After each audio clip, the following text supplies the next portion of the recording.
This is the moment we waited for. Everything you want is right here. We gon' give them what they came for. We gon' take it up from last year. Shoot on my shot, boy, I'm long range. Me and the team on the same thing. Stayed down, never switched up. Only thing changed was the game. I'm in the zone now. Nothing can change what we on now. When I pull up, know it's going down. Foot on the gas, ain't no slowing down. Aiming for greatness, no settling. Kick down the doors, they won't let me in. Yeah. You froze, Phil. Phil. Yo, you froze, Phil. Perfect timing, right? Word. Welcome, everyone, to Knicks Nightcap. I'm Apollo. We got Al. Usually we don't do the intro, so we freestyling right now. Yo, that was crazy. There we go. Oh, we got double Phil. Let's go. In another video. Like, so weird. Yo, sometimes StreamYard is the greatest thing in the world, and sometimes it's the bane of my existence. Absolutely. Like, absolutely hate it at times. So, anyway, I'm back. This is your boy Phil Porto, aka Phil All Caps, Knicks Nightcap. That's the spirit, whatever you want to call me. And I am here with my guys, Al and Apollo. And we got a lot to talk about, guys, because it's been a crazy few days in Knicks land.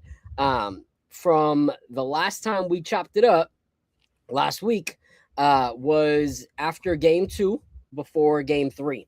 We had just lost one in the Garden, and we were all giving our predictions.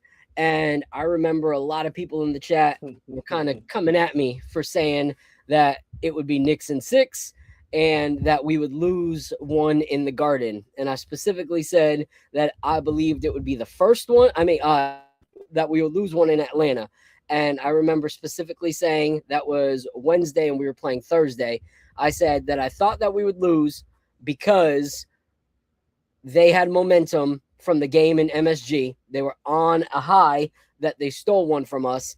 And if they're going to win one in Atlanta, it's going to be on that high. And then we're going to have to make adjustments. And we ended up losing that game. It was another CJ McCollum clinic where he just picked us apart line for line. Their offense was far superior to ours. So what was your guys' thoughts on that loss? Like, what? Because I know on Knicks Twitter, people were burning bridges. Like, we're not it. We're done. We suck. Like, we just lost another one. We're out. We thought it was Knicks in 6. Now it's going to be Hawks in 7. And I'm like, dang, fan base jumped ship quick. But even all of us, we had some of our concerns that if certain things didn't change, that it was going to be a rude awakening for us. So, Apollo, what were your thoughts after that game? I was not encouraged at all. I'll tell you that. Wait, are you talking about game 2 or game 3? Game 3. We talked after game 2. Yeah, after the first loss, we talked. Yeah. Yeah. Then I said game 3 that we would lose in Atlanta. Yeah. So I mean, I kind of expected them to have a little bit of a roll still going from the first loss, in which they did that in Atlanta. The crowd was into it, and they got off another one. And there was some plays down the stretch that I think we could have made, right? And I think that it's a 1-point game, another 1-point loss. So I think there were some plays down the stretch that we could have absolutely made that could have changed the outcome, but guys weren't on the same page. Guys weren't connected. Certain guys were just floating around after picks instead of, really putting themselves in a certain position. So, it was frustrating to watch that, especially to lose in Atlanta. But, and then to go down 2-1. But, I still felt like we could win this series, but I started to not care if we lost because I didn't want to be disappointed. Yeah.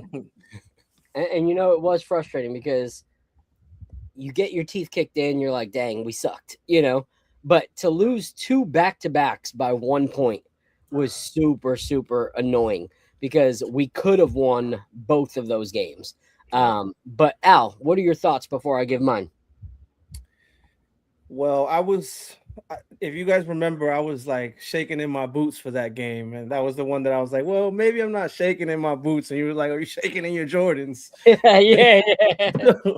But I was afraid that we were going to lose that game because first of all, like I just looked at the Vegas spread and the spread had us at 1.5 point underdogs, and I just thought the general public was going to be betting the Knicks heavy, and that's usually when Vegas makes their money. So I'm like, dang, this is set up for Vegas to make money, and then that means the Knicks are going to lose. So that's what really had me concerned. But also at the in game two, we dominated game two for the first 3 quarters. Like Jalen Johnson was in jail, he wasn't doing anything, and Nah wasn't doing anything. So I'm just like, they still managed to sneak out that win, and that was in Madison Square Garden. And now they're gonna go home to Atlanta. And when you go play at home, that's when the role players start to make their shots all of a sudden. Like they don't make them on the road in the playoffs, but when you go home, those threes start falling, your shots start going in. And I'm like, man, they just stole a game from us without playing their best ball. And we're probably going to get their best punch in game three. So I was bracing for the L, bro. So I kind of was bracing for it. I just didn't realize that Mikal Bridges was going to have zero. This is the Mikal Bridges zero game. That's the only thing that I didn't see coming. Shame on me. Maybe I should have saw that coming. But this is the Mikal Bridges zero game. That's how I'm gonna remember it. Yeah. You know, what was crazy about that game is, McCollum still did his thing, but that was kind of like the awakening of Kaminga. Like offensively. He had been giving Cat some frustrations, but that was the game where he also went off. He had 20, 21 in 28 minutes, shooting 64% from the field. And like you said, Johnson, wasn't thriving in the previous games, but in that game, he started putting up buckets. And it was just like everything started to click for them in that game. And so that was kind of frustrating. And when it comes to the rebound game, it was pretty dead even. And I talk about that now because when we talk about the next 2 games and you see how that changes, it drastically changes how Atlanta can play the rebound game. For us, that was a great game by OG Anunoby. OG had 29.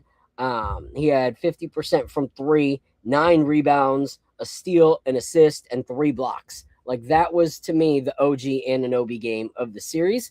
And we kind of blew it. We kind of blew it.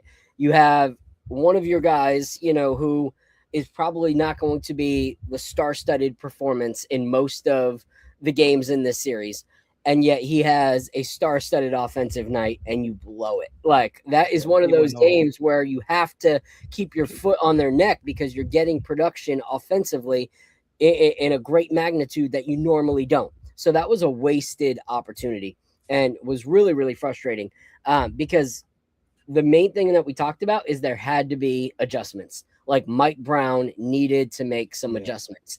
And that started to be the kind of talk of the town is if we actually lose in the first round of the playoffs, like how quick is Mike Brown out of here? And I was just like, it's not even how quick. It's like, did you see how quick that was? Like, it would be surprising, like Guinness Book of World Records kind of firings, And so that was the talk of it. And then we go back to Atlanta. And this is where it starts to get exciting because things completely changed. So what I want to do in this one, and I'm going to see if my guy Tone is in the building because Tone said he wanted to come up. And if Tone is here, because I'm not seeing the chat, StreamYard's doing one of those things where I can't see anything in the chat at all. Yeah. Same. So I don't know, Same. I don't know what's going on with StreamYard today. But we get that sometimes. So if anyone's chopping it up in the chat, we apologize. Sometimes it kicks back in throughout the episode and then we can start chopping it up with everybody. But I have no clue what's going on with StreamYard right now. But let's talk about the switch that we end up seeing. And I want to do this one a little bit different because in game 4, we end up destroying them 114-98. Game 5, 126-97. So I want to talk about key factors. Hey, chat's starting to work a little bit. My Yep. girl Ebony's up in here. Ebony, if you Peace, are free, peace, come on up, speak, What up, Ed? talk your talk. peace. You know, you are always welcome. I'm gonna put the open panel link in here so when Tone gets in here as well, he can see it. But what I want to do is I want to talk about topics that I believe were the big changes for this series and us moving forward in the playoffs. So the first key factor I want us to talk about was the defensive pressure, because our defensive pressure in game 4 and game 5 looked drastically different than it did even in the first game that we won of the series. Our defense in that game just stepped it up. From good defense, it led to us playing in transition, which made it a lot harder for the Hawks because they're not used to us playing in transition. They're used to playing half court basketball against us. So it kept the Hawks from actually being able to settle, because once you get guys like Dyson Daniels and friggin' Johnson and Okongwu and Alexander Walker, when you get those guys actually like set and give them time to play D, they are a lot harder to score against than when you go into transition or you're moving fast paced. So from that defense that we played, it led to transition offense. The Knicks ramped up ball pressure, and we like helped each other earlier on drives instead of waiting till it was a little too late to try to be the assisting, teammate. We were constantly figuring out what the next move was. We neutralized CJ McCollum, especially in game 5. I think he had 6 points. So he went from 25, 26, 29 to 6 points. Jalen Johnson was forced into really tough looks. So that is incredible to see. Their shooters were late. Like, they were constantly late in rhythm. So going up against the shot clock, you saw some shot clock violations by them as well. And then last, the defense was so good by the Knicks that they relied on Dyson Daniels in some of those games to shoot 3-pointers. That's when you know your defense is locked down on everybody else, when you're thinking that your 19% on the season shooter is going to give you offense because the rest of your guys can't. So we caused them to shoot poorly from 3 from both games. So what stood out to you guys in the defense? Like, what players really stuck out to you in those 2 games of making an impact for the Knicks defensively? I'll go with you first, Al. Well, the first thing that stood out right away was the adjustment. We took Brunson off of CJ McCollum, and that he was just getting flambéed in the first 3 games by CJ. He had CJ looking greater than MJ. He was looking like he was Jordan out there. Right. So that was the first and foremost adjustment we needed to make. It was great to see. I think OG has been, arguably, if it wasn't for Cat, OG is arguably our best player in this series, because he has had Jalen Johnson in absolute jail. So he's been great. And what the other thing that I noticed is we won the turnover battle that game. They had 19 turnovers. We had 15. So like you said, the defensive pressure increased. And when you put the pressure on these guys, remember, they're a little bit of a younger team outside of CJ. Yeah. They start to turn the ball over, it turns into easy points. And that's really how we ran away with the game. So those are like the biggest observations that I have from that game in particular when it comes to the defensive end. Yeah. All right. What are your thoughts on the defensive end, Apollo? I think it's as they should have done from the beginning. They should have had Brunson on Dyson Daniels, put the pressure on him to, make a play. Yeah. That should have been the plan from the beginning. You know what I mean? I just think that you put the ball in the weakest player's hand. They do it with us, with Josh Hart. Sometimes they try to make him the shooter sometimes. And, sometimes he still takes a shot. And that's what makes Josh, an incredible teammate, because he's not going to freeze your team out by not taking that shot. He did it before in the past. But he's definitely fixed that. But Dyson Daniel, you see in even last night's game, Dyson kind of understood that he had to start to make plays. So he started to play a little bit more aggressive. But that's what you have to do. Just how you defend that team. That's the only way you're gonna really get the dubs. You can't put Jalen on CJ McCollum. Like, he's gonna chop him up. Yeah. Even in that game that we won, the first game, he was on CJ for the first half. And I don't know why he kept him on there. And then they made the change in the second half, and that's when things took off. So I think that's personally what they have to do. They got to make sure that they limit what they're good at, and make Kuminga a shooter, and I kind of figured he wasn't going to shoot the way he did in the first game in Atlanta. Anyway, because that's not the kind of player he is, you know what I'm saying? So, shout out Jay Boogie, shout out. But yeah, so I think that coach made the right adjustments, because we were at coach's head. We were at coach's head, and still, you know what I'm saying? Like, he's not off the hook yet, but he made the right adjustments, and for the next two games, and they did what they were supposed to do. Yeah. Shout out to our guy Jay Boogie in the chat. Appreciate you coming through, Jay. Always good to hear from you. Shout out to you. Shout out to all the music you're putting out. Looking forward to seeing it. But here's one thing I do want to give credit where it's due, because we were coming at his neck like, yo, you better make some changes.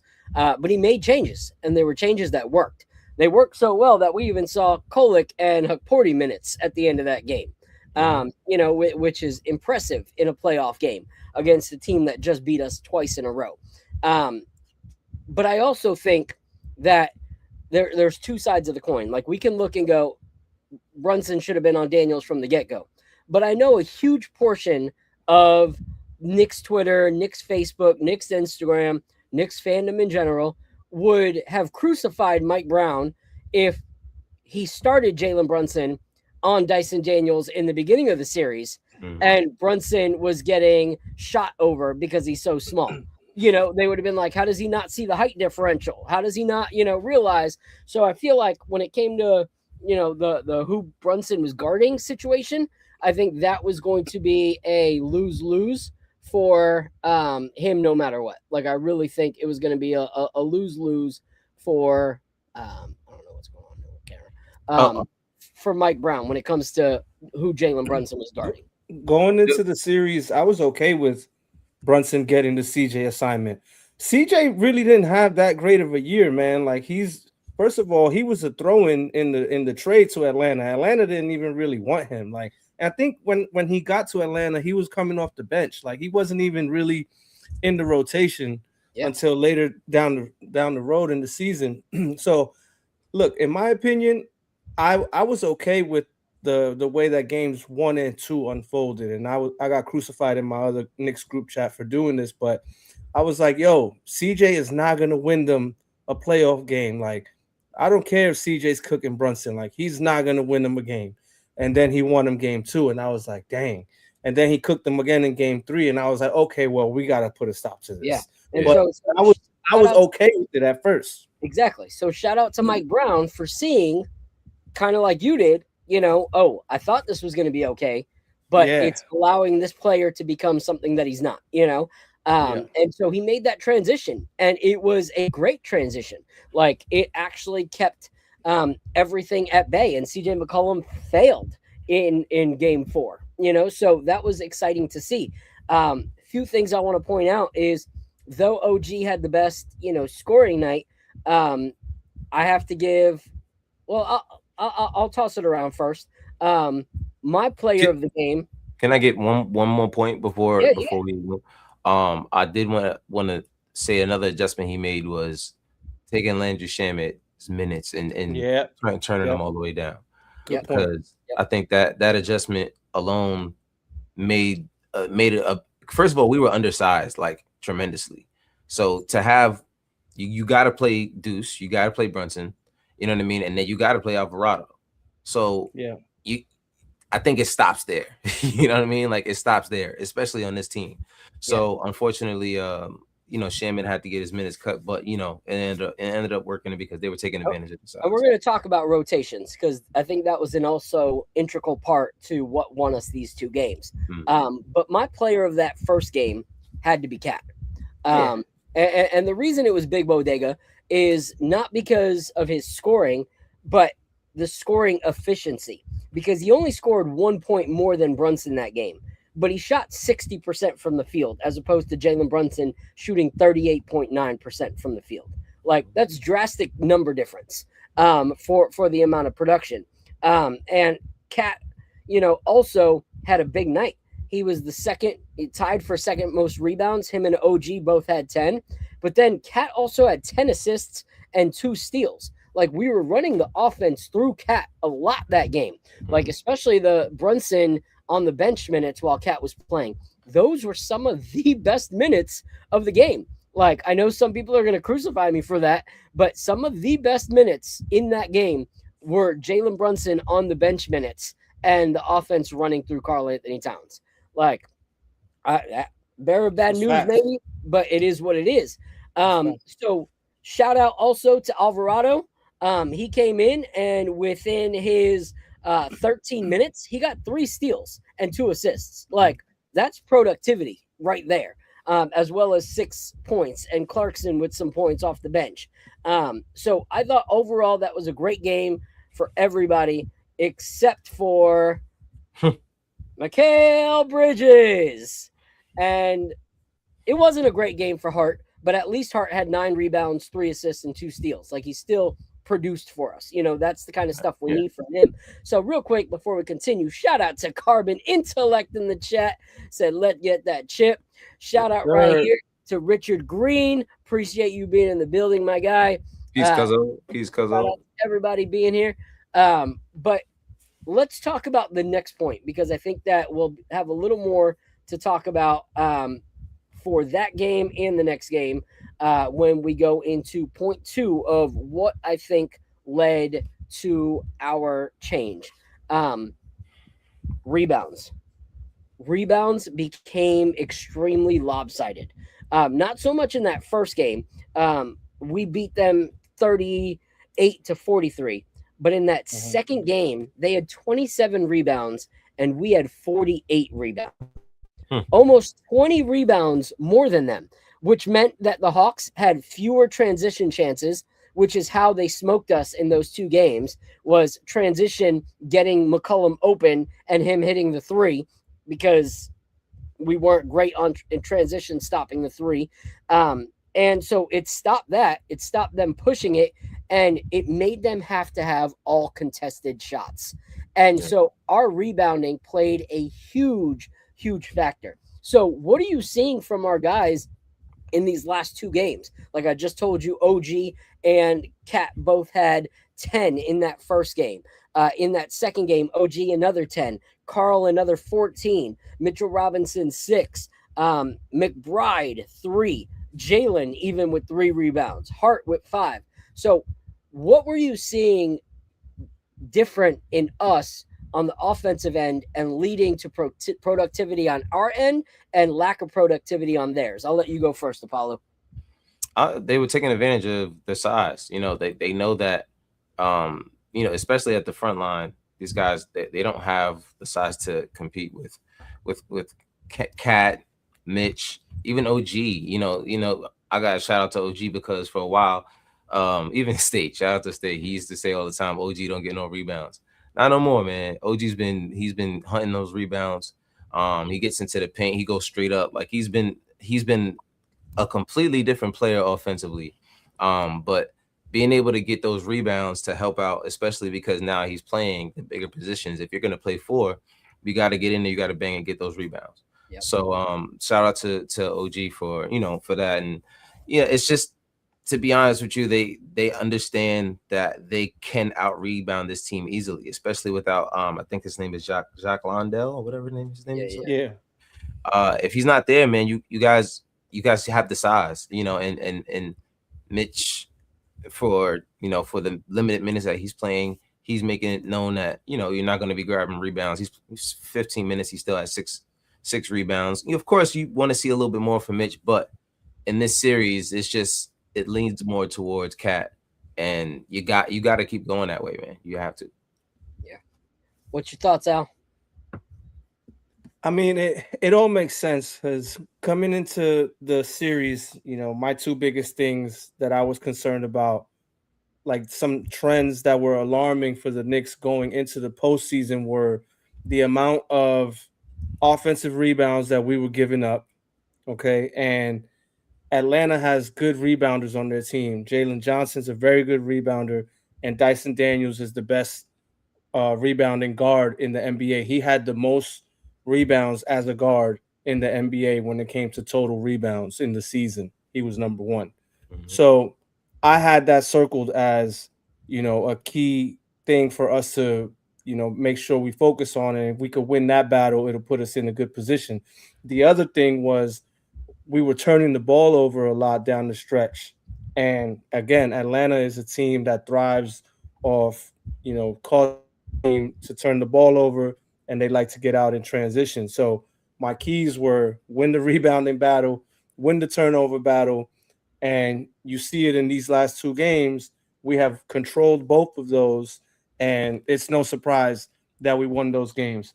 The other thing that I wanted to point out was also the same thing that Apollo mentioned about OG. Man, OG, his rebounding has been incredible. He's averaging 9 rebounds per game in this series. You know how much you know what he averaged for the regular season? It He was like averaged 5. 5. I'm about to, yeah. Jeez. So he almost doubled that up. Like, that's a big increase. Like, and when people talk about like being a playoff riser, they usually just focus on like your points, right? You average 14 in the regular season, or how much do you increase it in the playoffs? But Right. man, rebounding is equally as important, and that's a huge jump, man. And it's been a big key for us being able to win these games and take control of this series again. Yeah. Yeah, and it's just going to show that our team is learning different ways to be productive. And I love it because it's not just on one person. It's not, oh, Mitch is our rebound guy or Cat's our rebound guy. Those guys are still dominating in those roles, but everybody is stepping up. Like I said, Brunson with 3, Alvarado with 3, Clarkson. Josh Hart with 6, Clarkson. Everyone Clarkson, is putting in that work. Everyone's trying to do all things, which is crazy because you don't see a lot of teams where they're all wearing multiple hats, of offense and defense productivity. So that was really cool to see. So I love that. Real quick, shout out right here to my girl Kim DOC. What up? What up? Appreciate what up, Kim? Shout out to my guy Joe. We know. Joe is in the building. We're definitely going to talk to Joe in a little bit. That's for sure. And Ebony said Mitch putback was nasty. Yeah, that Mitch putback was. I watched that like 3 different times back to back. Just rewind. Here we go. So rebounds have been incredible. And honestly, like, that's where I got to give my flowers to Cat. Like, Cat really has found new ways to be a star with the New York Knicks. Like, in the second half of the season. Like, he's not the lights out 3-point shooting big man that he was when he got here. Sorry for Al. He lost his, gambling bets the other night because Cat needed 1 more 3. That's on you, bro. That's on you. He's not shooting though. Yep. I shouldn't have put it. Showed you all season. I'll put money on Knicks. That's my lesson. Just don't do it. But he has found other ways to be productive. Shout out to my guy, regular freaking Joe in the building. That's my dude. We got Joe from AC and regular Joe. All right, we got a couple of Joes. The battle of the Joes. All right, both from Jersey. Yes, sir. So shout out to the team for doing that. The next thing I want to talk about is Brunson and Towns actually coexisting. This changes the trajectory of the playoffs for us. Mm-hmm. This changes it because Brunson and Cat, they found a way to work together to dictate the matchups that worked best for them. We got Towns in the best positions to score and be dominant. Then we found ways for us to get Jalen Brunson the best position to score and be dominant.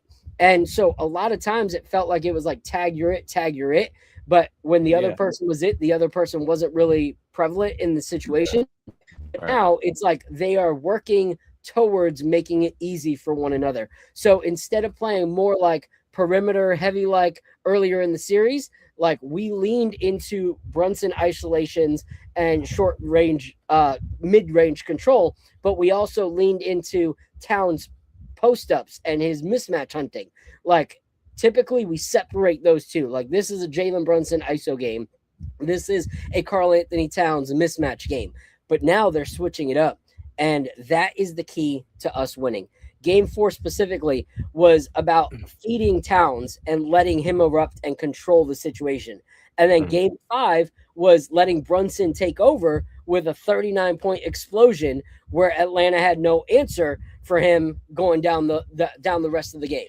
So I think that that's what we need to see is not the tag you're it, but the who is being more productive right now and how do we invest in that productivity and how do we get each other going, because with Cat and JB playing like this, we're unstoppable, like in my opinion, like especially in this series. We wouldn't have lost those 2 games if we played that way, but we Yeah. saw a lot of like selfishness towards the fourth quarter in those 2 games that none of us were very happy with. So I'll go with you first, Apollo. What was your thoughts on the Jalen Brunson and Karl Anthony Towns productivity in those 2 games? I mean, it's man, I've been on Cat's head all day. Pause. I mean, all year, trying to make him play at this level, because I know and I guess that's what frustrates me. I don't get frustrated with any of those other guys as much as I do with Cat because I don't think that they are as versatile as he is. Like he is extremely versatile, especially in a series like this. You know what I mean? But even against other big men in the league, you can be dominant. You can score in the paint. You can definitely take them off the dribble if you really needed to. You can shoot the 3, but I think it's been shown in this series that Cat has to be not number 2. I think he has to be like at least 1B, 1A. You know what I mean? Like it has to be on the same level, and work together. Because if it's the me over you thing, it kind of makes Cat fall back into this I don't have to be as assertive kind of position, But when they share the responsibilities between the two, and feed off of who's hot at the moment, I think that's how you're supposed to. That's how you should do it on any team, honestly. I think that's what makes even the Thunder really, really good because they don't just give it to Shea all the time. Sometimes, Jalen is going crazy. Even the guys off the bench, like Isaiah Joe, he'll be on fire and they'll keep feeding him the ball. So that's what you have to do. You kind of have to feed off the team's energy. And I think they've been doing it a lot better recently. And that's the only way we're going to win is if they're playing together like that. Yeah, I agree. All right, Al, what are your thoughts before I bring up Joe to share his thoughts before the whiskey team gets here? I think that you're seeing the Knicks start to operate in their ideal flow state. And this is something that Mike Brown has talked about the whole year. He's like, yo, we don't run plays. Like we're running, principles or, ideology. Like you're supposed to read and react, right? And the whole point of that is because, like, look at last year. Our offense was so predictable that these are good teams in the playoffs. If they know what you're going to do, they will shut it down. Mm-hmm. So the whole point of what Mike Brown's trying to do is to keep the Knicks unpredictable, and that keeps the teams off balance, and that'll give you more lanes and opportunity to score because they just don't know what you're going to do. And so you're seeing it finally come to fruition because for a lot of the regular season, Cat, for some reason, wasn't grasping the offense, which I always knew he was going to have to operate out of the elbow, similar to Sabonis, and be a hub and get dimes, and people were going to cut off of him. And now you see him finally doing that in the last 2 games. It went to the point where he even got a triple-double. Like, he went full Sabonis in that game. Like, that was exactly what Sabonis used to do on the Kings. So you just knew that that's what Mike Brown was going to try to implement here. And so I was always so confused as to why he didn't understand his role, because to me it was always clear. But maybe there are deeper layers to that. But they're hitting their stride now with the offense, and I think it's just because they're now able to keep teams off balance. They don't know what we're going to do, right? It might be JB or it might be Cat. It could be a number of things that could end up putting that final coffin in you. So the Knicks are looking good, man. Yeah. All right. Before I say anything, I'm gonna bring Joe up. Let Joe give his thoughts on this tag team duo. What up, Joe? Yo, what's up, guys? Thanks for having me on the panel, man. Of course. What up, Joe? Good. What are your thoughts on what you're seeing with Cat and JB these last 2 games? Well, yo, Al, I just want to give you a little salute, man. He's kind of hitting it right on the head, you know. For me, man, it's all about how we're activating our offense to send the misdirection. You know what I'm saying? Like, we can have the best offense in the world, but if we're not making that defense move and confusing them, you know, it's not in our best interest. Right now, I like what Mike Brown is doing. In game 4, we set up Cat as like one of our primary ball handlers to distribute and facilitate. And like I said, you know, going into game 5, I said, we got to replicate that. We got to get Cat, you know, to keep facilitating the ball. And you were seeing some really good cross screens from Jalen Brunson, getting OG the open look so he could get in the restricted area and get easy buckets. You know, I was loving seeing that. I saw that too. And then in game 5, it wasn't the same exact play that we were running, but we were running that kind of as like a decoy. Like off the rip of the game, the very first play was that cross screen. It was Jalen Brunson in the corner with OG, Cat at the top, waiting for that break to happen. And right when that separation was, we're going to boom, make the pass. But in that game 5, the Hawks were on top of it. They knew what was coming, and they saw that play off the rip. And Mike Brown said, okay, what am I going to do to adjust? And he made the proper adjustment. He got that same pick and roll action involved, but he added a little Josh Hart to it.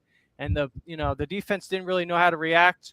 I'm loving what I'm seeing from Mike Brown right now, because it takes a coach to implement these plays.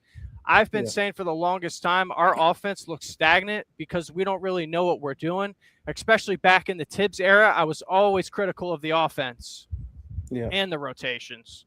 But now what I'm seeing with Mike Brown, he really knows how to get us going in these actions. And Cat operating as a primary ball handler, man, I see the sky is the limit for our team if we're going to keep operating this way. So, like, Al hit it right on the head, man. Like, we got to make the defense – we got to make them collapse, you know? So. Yeah, I agree. You know, for me, one thing I loved about this is I think you have to be understanding of the series that you're in. Like, there's going to be some series where Cat needs to be the most dominant player. And I think that is this series. I think it showed in those 2 losses that if it's truly reliant solely on Brunson's like way to perform and deliver a Superman type performance, we would not win this series. And when we started implementing Cat, it's what allowed Jalen Brunson to have a 39-point game. That's what I was just about to say. That Look at how dominant Cat was. They realized, okay, they can run through Cat, and they will. Like, he's not just a stand at the 3-point line, hope to get the ball kind of guy. He's asserting dominance, and he killed us the last game. So that kept them from double teaming Jalen Brunson, and it allowed Jalen Brunson to go off. That would not happen without that Karl Anthony Towns performance before. And that would not have happened if Karl Anthony Towns would not have had the opportunity to, in that game, start to show, hey, I can and I will do it again. Because it wasn't like he was absent in that game. You know, he still, even though he wasn't shooting a ton, he was still shooting 71%, you know, still showing them, you need to guard me this game. So for me, that led to the Jalen Brunson performance that we saw. Because I want to play this because this was one of my favorite plays of the night. This does not happen. Where is it? What the heck? This is. I didn't either. What the heck? Here. This does not happen Hey. if you guys are guarding Jalen Brunson and not paying attention to Cat. He said, "May I have this dance?" Come here, He come here. kept them dancing. Yeah, I remember this play. This was beautiful, Hey. man. Whoop. I just love the misdirection he sends right through the middle, and then he just gets around the defender. It with looks the so right nice, and man. finish with the right, with the Right. right. Mhm. Yeah. And so those plays were able to happen because they knew that other people were involved in the offense and that Mhm. Jalen Brunson was willing to give the rock away. You can't say that in every single game. And Jalen Phil, Brunson- he's doing it like every possession. Brunson's Yep. got the ball, and immediately he's getting off it, and he's Yeah. setting his actions up. He's setting Yep. up screens and doing everything that he needs to do, man. It just looks so good. I love what we're seeing so far in this playoffs. and Yeah. he had 8 assists. Like, that's what I've always said. You can still have your star-studded offensive night, Jalen, but still move the rock. He had 8 And- assists. And Yep. one turnover. You One got every time turnover. you talk about assists, you have to talk about the turnovers. Mhm. And when you mentioned Cat's triple double, what you didn't mention was he only had 2 turnovers. And Cat, if we're giving him the ball, I think a lot of the reasons why we haven't given him the ball so much is because we didn't trust him.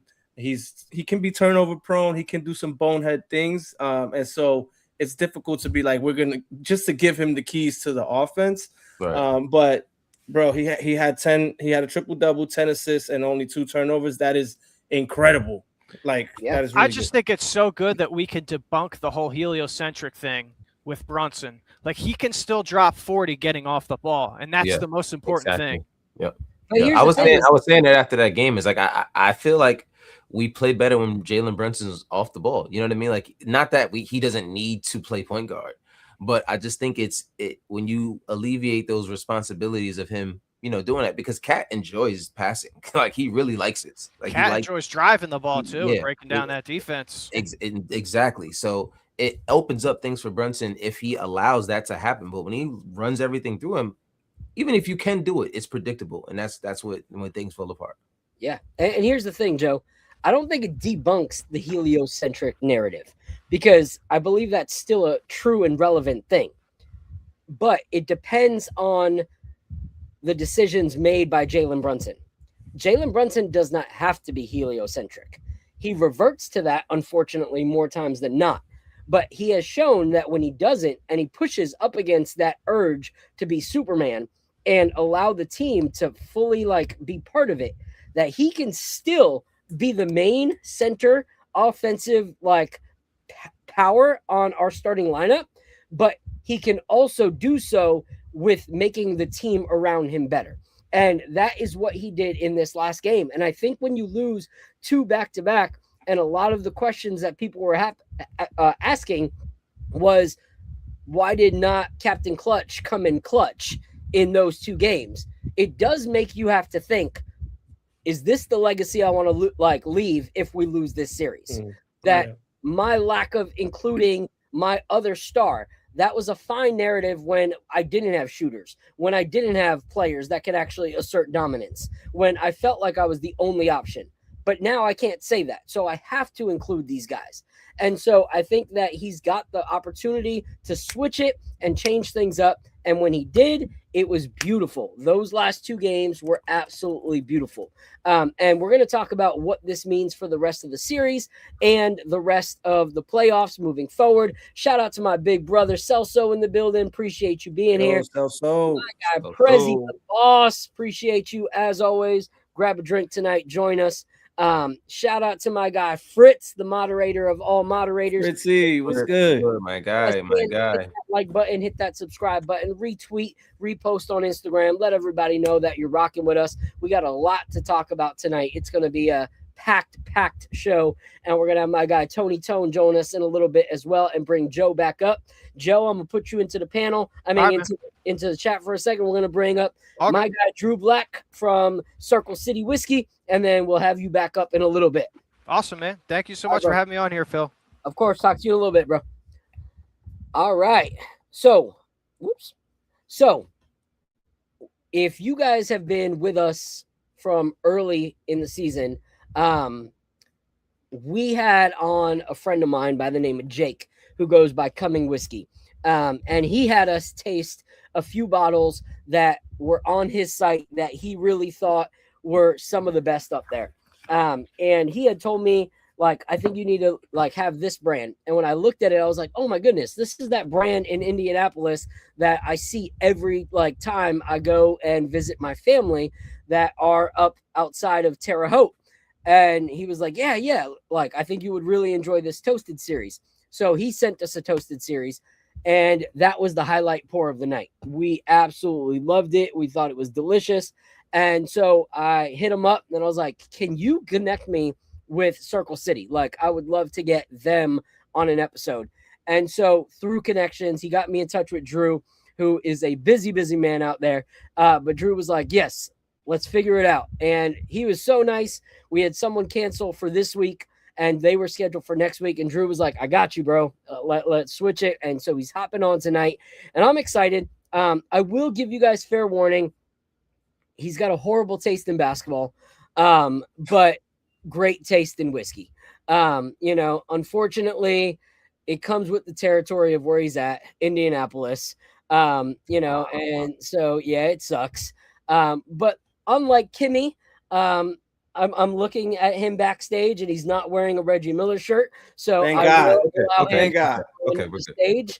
But this is technically now an enemy territory episode because he is the enemy and he's coming to join us. So this is officially now an enemy territory episode. But luckily, the dude makes freaking delicious whiskey. So we're going to chop it up with him. So without further ado, I want to introduce him, but I don't really know if I want to introduce him with applause or booze. So we got to figure out which one we're going to do. Applause, Give him applause. Give him applause. booze of the basketball town. We don't want any bad juju. No bad juju. What up, Drew? Hey, appreciate you guys. Let's do both. He gets a boo and a cheers. Beautiful. What up, Drew? Hey, bring the booze, but call me daddy because minus an Achilles injury, I think we own you guys right now. So we'll start out there. We'll start there. All right.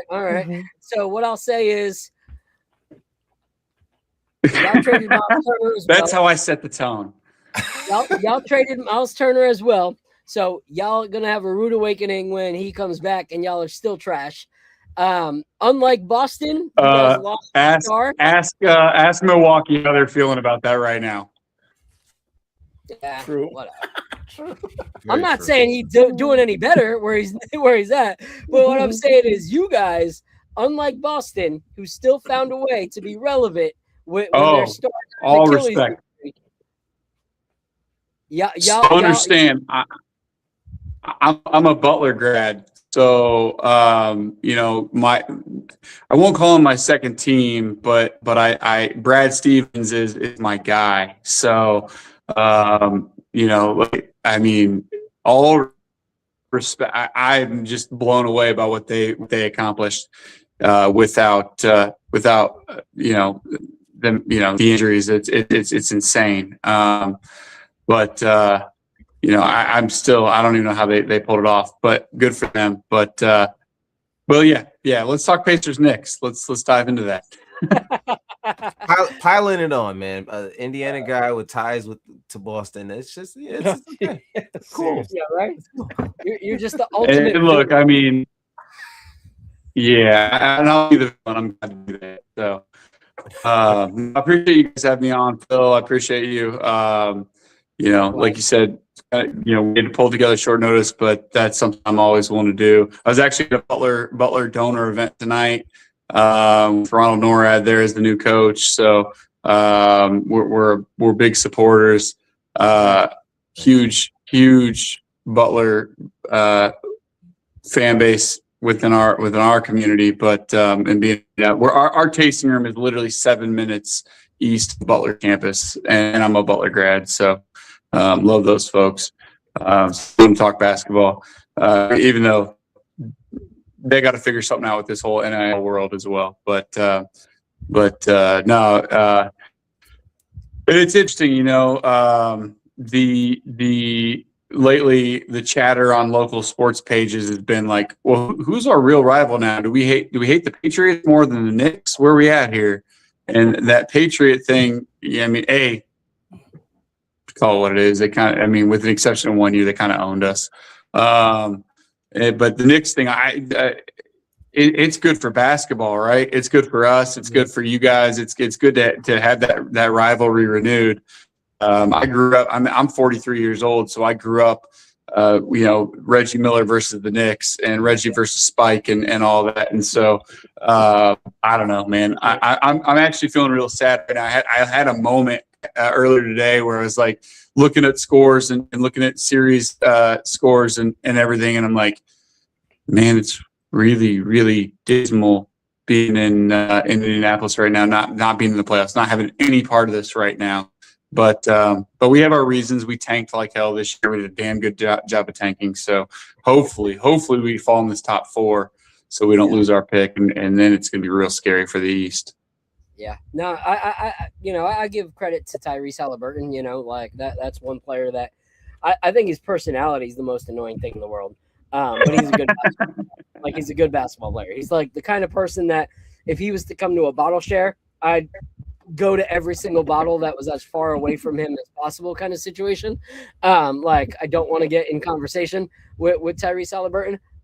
But if I want someone to be assisting, the rest of the players on my team, it's hard to not give him credit where it's due. I do agree. Being a Knick fan, we're all in the same age range as you are. I'm 41, turning 42 in a month. Al is 41. Turning 41. No, I'm 40, turning 41 in July. 41. Paulo, how old are you? You guys are hurting too. Yeah, exactly. I'm 38. I'm the young buck. So he's a young buck, compared to us, enjoyed that era. So having Indiana back, I remember that playoff series that you guys, beat the pants off of us. I went to 2 of those games in Indiana while I was visiting my family. And I remember having to walk out with my head as low as possible to avoid as many people as possible because it was embarrassing. Actually embarrassing, like how bad we got stomped out those nights. So I do enjoy the rivalry. I hate you guys, but I don't give that hate to you because you make good whiskey and you seem like a good dude and people talk good about you. So that's always a plus. But besides being a Pacer fan, you're also wise in your basketball knowledge. Can you talk to us a little bit about like your history in whiskey and then the forming of Circle City? Like I know we talked about it a little from my research and talking with Jake about it forming from a whiskey society out there. But like, what's your history within whiskey? Yeah, so I mean, I always tell people I'm a bourbon nerd. That's all I am. I'm nothing special. I'm not a distiller. I'm earning my chops as a blender, if you will. But at the same time, I run a local bourbon club. I'm an entrepreneur at heart, basically, and so I was working for another company, and I was running around chasing bourbon just like everybody else in the early days. And realized there was a void in the whiskey community in Indianapolis. We had one bourbon club that was more just transactional, secondary group, if you will, just guys play for local guys to sell bottles and trade bottles, whatever, which is fine. I got nothing against that, but there was going on, and so. I created a club that, I said, hey, we need to come together. Like we need, it doesn't mean we can't trade. We can't, sell things to each other. But at the same time, like we need to come together and share our passion for this whole thing. And so I created a club and I always had the heart, in it as well to do single barrel picks. And so started partnering with some local stores, et cetera, and doing barrel picks and just kind of ran with it. And, at the end of the day, it kind of shifted a little bit, but we in about 4 years did about 60 barrel picks. 4 or 5 years, did about 60, 65 barrel picks. And at some point, the guy that runs a local bourbon or a local liquor store came to me and said, "Hey, like, would you want to do a private label thing for your club?" We did that.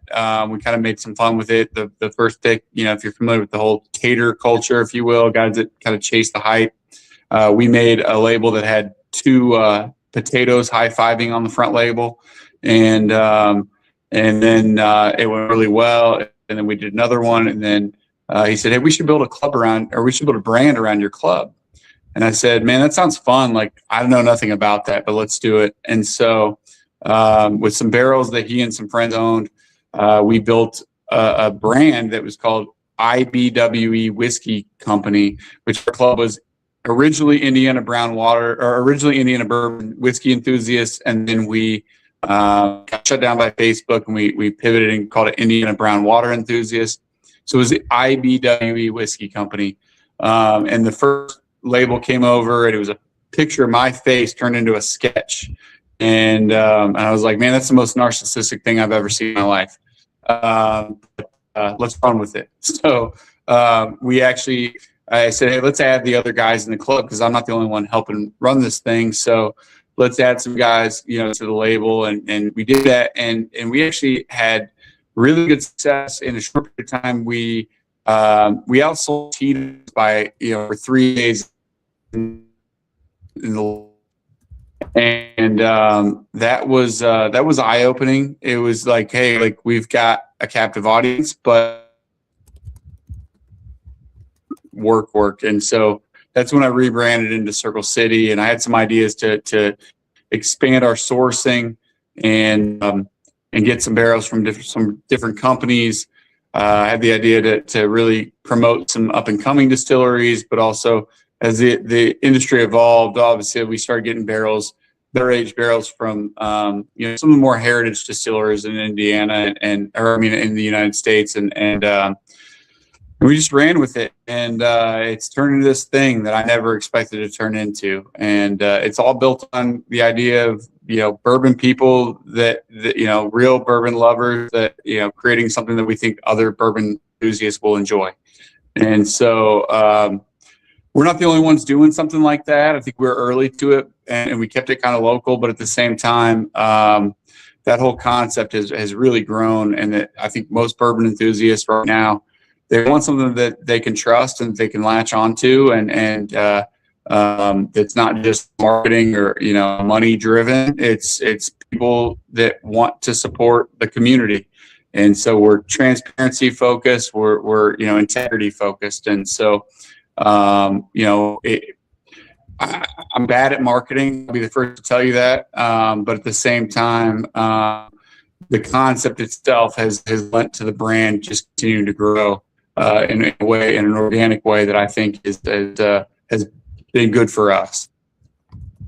Yeah, that's awesome. I love, things starting out of a whiskey society shows just like the communal aspect of whiskey. And a lot of people that are on the outside don't realize, the communities that can form from something like that. And for me, that's what whiskey's all about, is being communal, is being able to chop it up with people over time, learn each other's palates, know what we like. We look out for each other when we see a barrel that, we think that they would like as we're traveling and so forth. So I love that. But Drew, can you do me a favor and check if you're connected to a Wi-Fi signal? You cut out for a little bit, like robotic-like, during part of the story. And I just want to make sure you don't cut out. Give me 1 second. I'm going to move. I'm going to keep moving. I get a little closer to the signal.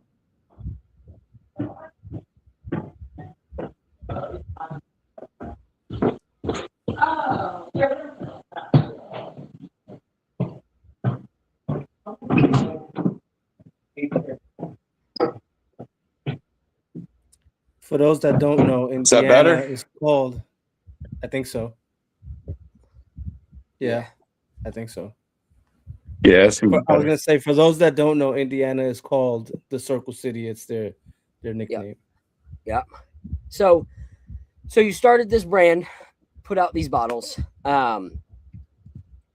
where are you guys currently distributed to? So we're in Illinois or Indiana, Illinois, and Wisconsin. We're trying to get into New York right now. So if you guys know anybody there, and then we're adding Arizona, probably Massachusetts and Texas real soon. But we're also online. So I mean, we can ship to like 45 states right now. Okay. So through our retail partners. And is that who's the main retail partner? I know you've had some stuff on Sealbox, but what are the main distributors you guys have online so we can share with people? Yeah, so we work with Sealbox. We work with through our website, circlecitywhiskeyco.com. You can actually order directly. It's through a retail partner, but it's through Mash Networks. And then and then Take Your Pick Liquors is another partner of ours. And we're exploring some other partnerships right now. Awesome. And so tell us a little bit about this first pour. I'm thinking we start with bottle and bond and then work our way up proof wise. Tell us a little bit about this batch 4 here, 6 years, 100 proof. But yeah, let me know your thoughts on like your guys' bottle and bond. I don't know what you share with people, what you don't, what you keep disclosed. So I'll let you take the floor on this one. Yeah, so I mean, I'll disclose it. Like I always tell people, I'll put as much on a label as I can without getting myself sued. So, Yeah. that one, it's from MGP out of Indiana. With our core products, we really do try to stick to MGP right now, for a few reasons. One, I think the whiskey's great, but two, I think that it's sustainable. We can continue to source the same stuff. It's affordable. But it's a 3-barrel blend. So we keep all our batches really small, and really, I mean, truly handcrafted. It's their 36% rye mash bill. So 60% corn, 36% rye, 4% malted barley. And, the goal, I think that mash bill shines as young, that 6-year age range is almost perfect for it. It really, with that high rye content, it drinks above its age. I try to create blends that I think do that as well. That will really highlight an oak forward, like those spicy notes, but also a nice fruit backbone. Still continuing to have some sweetness, but nothing. It's nothing that's unapproachable, and tends to be a really easy drinker at that proof point. But at the same time, drinks something that you might think is more of a higher age profile, if you will. Yeah. And so for those of you guys who don't know, you may not be a whiskey drinker in the chat. MGP stands for Midwest Grain Products. Like he said, it's all out of Indiana. So this is kind of perfect for a brand that is in Indiana. You don't have to worry about like massive shipping fees and everything like that for your barrels to come age or whatever. Or if you're sourcing directly and then bottling and blending, you don't have to worry about all that transit time. And a lot of times there are a lot of brands that I've talked to that barrels have got lost in shipment and all this stuff, kind of a bigger headache than what it's worth if you're a smaller operation. And so this is their well-known mash bill for a high rye, which is 60% corn, like you said, 36% rye, 4% malted barley. And MGP is honestly one of my favorites. Some of my favorite craft companies all work with MGP. And if something is constantly putting out good product over and over again, there's really no reason to stray away from that. So I'm excited for this one, this bottled in bond, 100 proof, looks delicious. Look at that color on there, ladies and gentlemen. Look at that. It's beautiful. I've been enjoying high rise lately too, so I'm already excited for this one. Yeah, I got them on a high rye kick, and yeah, thanks to Phil. All right, so let's go for this, guys. Everybody grab a pour of this one.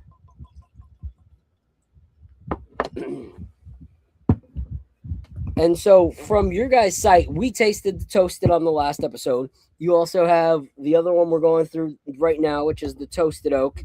Then you have the Hinkle one with the little dog on it.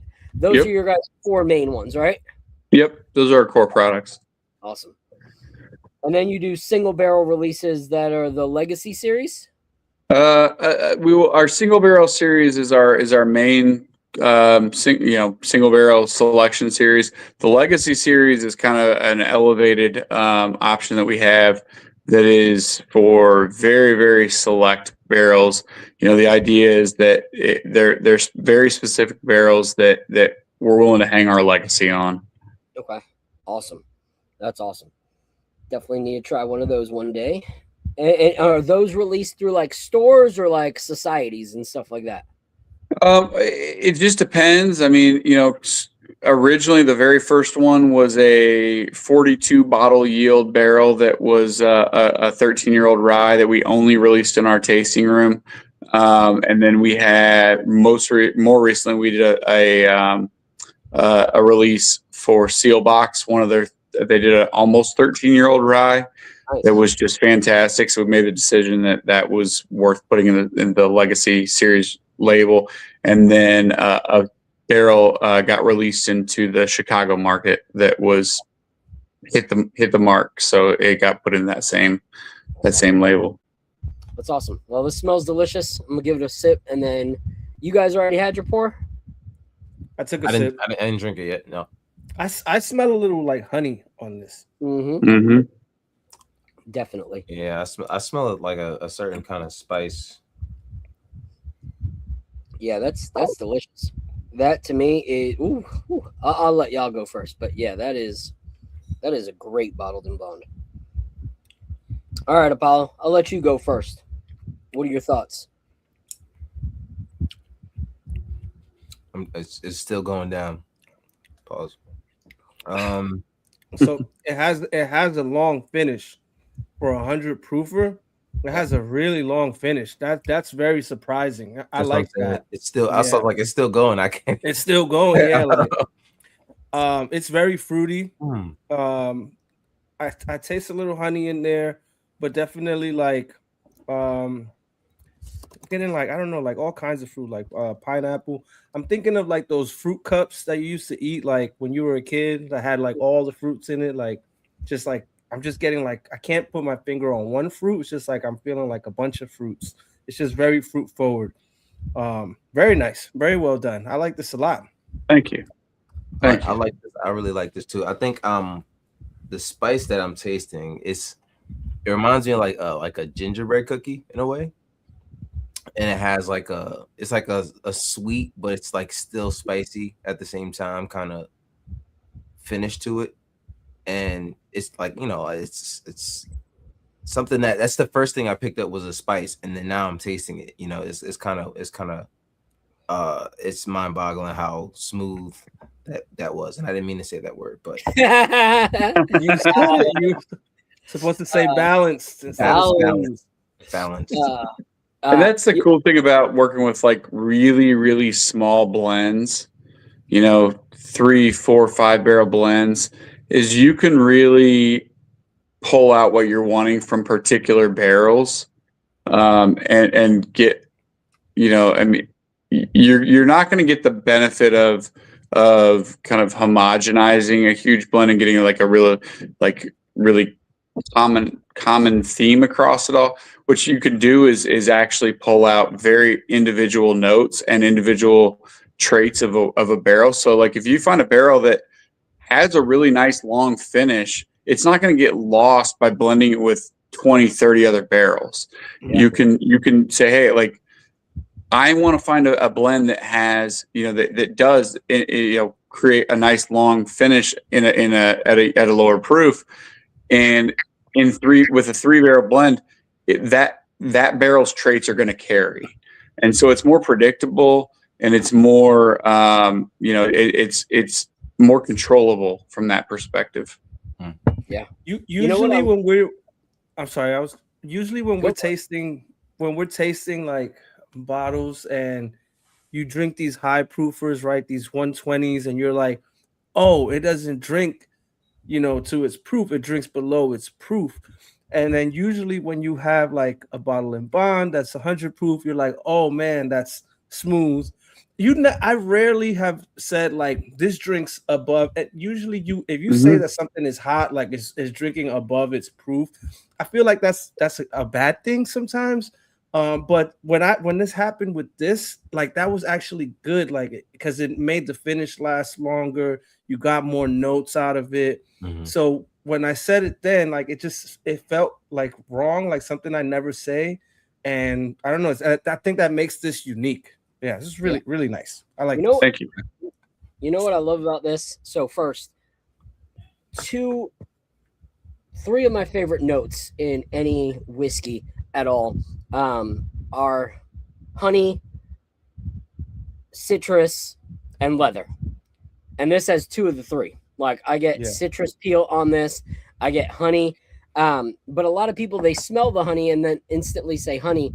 But like what I love about this one is there's a difference between honey and honeysuckle, and like some of my favorite honey finishes are actually more honeysuckle type flavored, where it's not as thick and as like sugar forward, but it's light honey with, some floral notes. And that's what I get out of this one.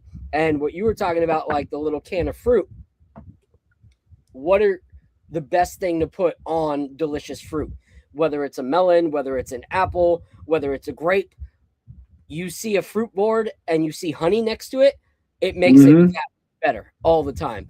And so that's what this is to me. This is like me straight up taking oranges, taking apples, taking cantaloupe, and just constantly dipping them in honey in liquid form. And this is absolutely delicious. And that spice balance is perfect. Like it's just hints of the spice to make it to where it's not so sweet of a pour that you don't feel like you can go to it time and time again. Like that rice, that rice spice, baking spice, or whatever in the background plays really, really nice with the honey, the caramel, and the fruit that you get out of it. So this is a delicious bottled in bond. And the fact that it's a blend of 3 barrels just shows your blending capabilities, like being able to keep those things still, like prevalent, but also play nice with each other. That's, sometimes I'll blend at home and I'll be like, these got to work together. These are my favorite flavors. And then I blend them and I'm like, oh gosh, like where did that flavor go? How did that happen? So being able to do that is such a craft that people don't understand. Like it's seriously like running a point guard position on a team, being able to not only play your role, but figure out how to play the role of other people so that all the parts can work well together. So this is delicious, man. Great job, Drew. Thank you. Well, and the reality is, I get a lot of people that ask, like, what's the science to blending? And I know there's people out there that have systems. There's some really well-known blenders out there that have like, they like to grade barrels and they're, and they're doing really large blends and they're very great at what they do. But at the same time, I still come back to the fact that like, we'll stick with these basketball analogies. Like there's a lot of turnovers that occur in trying to create the right blend. It's trial and error, right? Like you're putting it out there. There's other, there were a lot that didn't make the cut in the process, but it's just, you have exactly like your point about making blends at home. I think this is going to work. And then sometimes it just doesn't, and so you have to be planning for that from the beginning. And then you also have to be willing to pivot and to get to what you want to do or what you want to get to. Yeah, I love it. So let's talk a little bit more about basketball. All right. So I know your team's out of it. All right. But are you watching the playoffs at all right now? I am. I will be. I'll admit I watch games. Been really busy lately. I am watching games every chance I can get. But I'm also kind of following box scores as much as anything else right now. Okay. So out of anything you've seen from the New York Knicks this year, because we are a different team than we were when we played you guys. What are your thoughts from what you've seen as a Pacer fan? The same way I had to like vomit out, a compliment about Tyrese Halliburton. what are your thoughts on the New York Knicks this year? I mean, go Hawks, but at the same time, no, seriously though, the thing about the Knicks that's interesting is you guys have these beasts in your core, right? And I mean, you've got a big three by all standards, and you've built some really good pieces around them. But that takes time. That doesn't even take one season to meld together. And so I think your team is figuring out where they are as a team, where their pieces like fall and where they can work together. I hate to say it, but I love watching Jalen Brunson. I hate watching him against the Pacers. But at the same time, like he's a perfect example. I mean, he's a beast of a scorer, but now all of a sudden he's got guys around him that can be big pieces. I mean, you've got Cat, you've got Bridges, you got all these guys that can get it done. And they're figuring it out, and that's a little scary, and I don't like that. That these guys are figuring out how to play together and not how to just be, a great team. We've all played pickup ball, I'm sure, and you put 5 really good players together, and they can run the gambit for a few games, but then somebody just happens to be a better mix together, and outplays 5 individual players, and that's where I watch them. I'm not watching them as a team this year. I'm watching them as a team over the last 3 years, and they are figuring something out that I hope they don't. That I hope gets broken up over the next year or two. But that's the big difference, I think, and that's the thing that's going to hopefully, for you guys anyway, get you over the hump. Yeah, that's awesome. I like that because for us, I believe this is the year for championship. I think that this is the year that we have to make our push. This is the year that we have to really press into it. But what do you want to see from your guys, this offseason? Like, do you want to see trades made so that when Tyrese comes back, he's got more to work with? Because honestly, looking at the roster right now, you guys lost, some key components of your guys' push last season. What do you think needs to happen for you guys in the offseason to actually come back and be relevant? Because you don't want another year wasted on his contract. Yeah, I think I don't want to see trades. I think we already made the trades we need to make. Like, I think Zubac, I think we got the center that we need.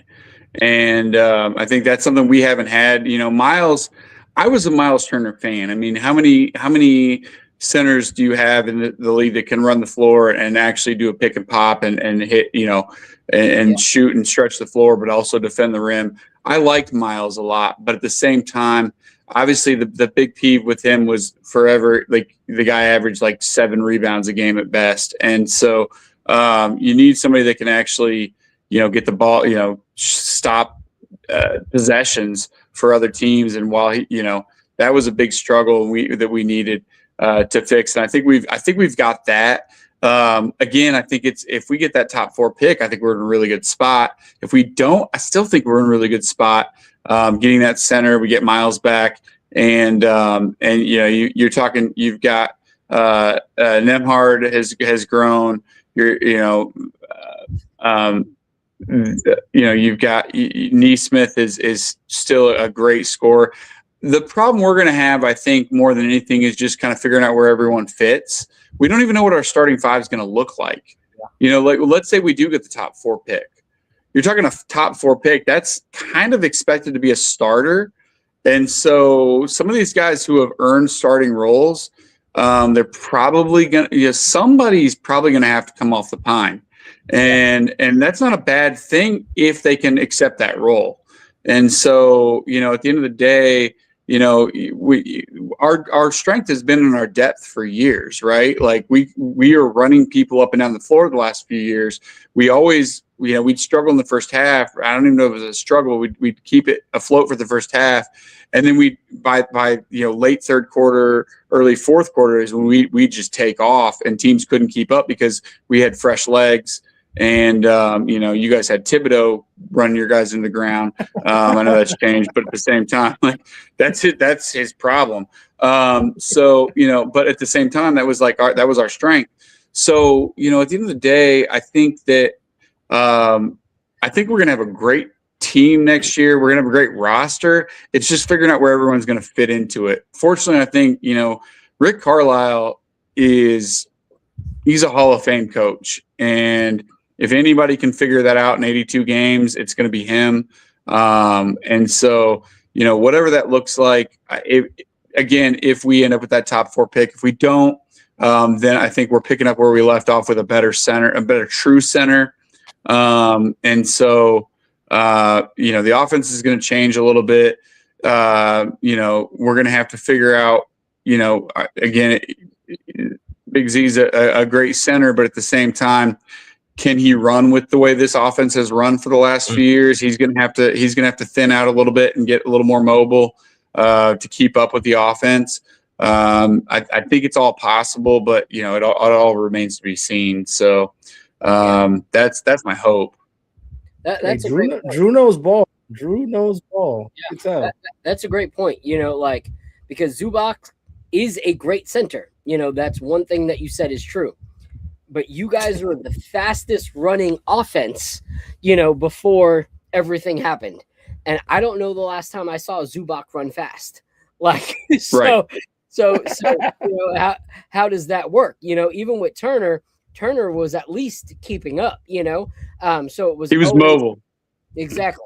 So, and he was a floor stretcher, so in fast breaks, he didn't have to go all the way to the basket half the time. Exactly. Zubac, I don't know, he's not stopping at the 3. No. Yeah, Turner, that was Turner's thing. Like, he would usually stop at the top of the key, set a screen, and then do a pick and pop. Mm-hmm. And so, he's only running, 50 feet. He's not running the full 80, or what, 80 feet or whatever it is for a full court. Yeah. Yep. No, that's a great point. I appreciate that. That's so good. But one thing you said that is true, regardless of what I think about the Pacers, Rick Carlisle right there. He is always able. He has always been able to tell you something and do something great. I'm telling you, man, he's the real Jim Carrey. I'm telling you, he is. Like when he didn't show up to the awards and everyone was like, "Where's the real Jim Carrey?" Like, he's running the Pacers, he's bro. Coaching. Like, he's coaching right now. It is what it is. But I agree. I think you guys, will have a little bit of a learning curve there. And I am really interested to see if you guys do get the top 4 pick, what direction you guys are going. Because I don't even know, like, who is the projected top 5 for this year. There's talent, man. There's a lot of talent coming out this year. If you're in that top, whatever, you got to try to go get AJ DeBansta. That kid he's different. And I think DeBansta is the best fit for the Pacers right now in terms of need. If need is a thing, Peterson's a beast too. I'm laying off Boozer as much. Like, I don't. It's not a knock on him, but I just don't. I think he might be a tough fit for the NBA. But at the same time, if you're looking for somebody who could just, again, if it's somebody that's coming off the bench as a scorer and is somebody that could, like, you can replace anybody on your bench. I think Peterson's that guy, but I think that if you're looking for somebody who actually can play that, like, stretch 3 kind of situation, 3 to 4 spot, I mean, DeBansta is exactly what we need. So, I mean, he would be my pick if anybody cared, but I don't think anyone in the Pacers organization cares. He's actually projected. He's projected to go number 1 if the Pacers get him to the Pacers. Yeah, absolutely. But the only thing is like, obviously you're not going to put Pascal Siakam to the bench. That's no. So it would have to be Nesmith. And so like, like, is that the player you guys want going to the bench? Is Nesmith, and riding with the rest of your starting lineup? Or are you guys trying to keep Nesmith in the starting lineup and finding maybe someone who goes alongside of Tyrese Halliburton, in that shooting guard position? That's the big question, because Nesmith is in my opinion, leaps and bounds better than who you guys have as your shooting guard. Like Nembrant is good, but he can still be really good off the bench. Like I don't think in a lot of teams that he would be a starter in a lot of other teams. I agree with that completely. I feel like Neesmith can start on mostly any team as the small forward. So that's the hard thing. And he's a two-way player too, so that makes him really or cool. you get your rook and you have your rook, earn the minutes, come off the bench. Right. And that's kind of my thought too. Is like, then that was my point. Like, you got 6 guys that could plug into a five-man, starting 5. So, at the end of the day, somebody's got to. And you look at a rookie and say, "Hey, man, like this doesn't have to be a downgrade. You could literally be 6th man of the year as a rookie. You like that's not a bad lot in life, especially if you're playing for potential championship minutes. Like, but I don't know. That's a tough spot to be in it all in of itself. And that's a great point because you think about it. Like, let's say you guys got AJ in that first, and he came off the bench. That gives him a chance to be rookie of the year and 6th man of the year. Like, when have you seen that happen? Like very rare. Like not only come off the bench, but come off the bench and be elite. Like change things up. So I think that's something that you guys have to look at. Is like it doesn't necessarily have to be like, oh, you were drafted number 1, so you have to be an integral, immediate part to our starting lineup, because I think that could cause some weirdness, especially with Tyrese coming back after a whole year. There's still some like regelling that's going to need to happen with him in the roster. Yep. Just as much as you don't want to see the Knicks, figuring things out. I don't want to see AJ the Mess on that team. That's not. That's him with Tyrese Halliburton is going to be absolutely ridiculous. I'm telling you that right now. Yes. He's going to be throwing him alley-oops all over the place. But and then I also agree with you what you're saying, Phil. Like Nembhard or Neesmith, whichever one, probably more Nembhard. I agree with you on that. Like he's a stud if he's as a bench player. Yeah. I mean, is he a pretty decent shooting guard off? I mean, but and the other thing to keep in mind, he's a point guard by trade. Mm-hmm. I mean, he was a point guard in college and he ran that role a little bit this year as well. And so then all of a sudden you've got a second unit of TJ McConnell and Nembhard who can kind of alternatively run, can shift the floor a lot together. When you've got 2 guys that can handle the in the backcourt, they can also handle the ball. And then you've got Obi Toppin and I mean, that becomes a really scary second unit. I think probably the best second unit in the league. And if he can own that role, he's getting paid enough. Who cares? I don't know. I'm just different in that way maybe than, I think most of us are.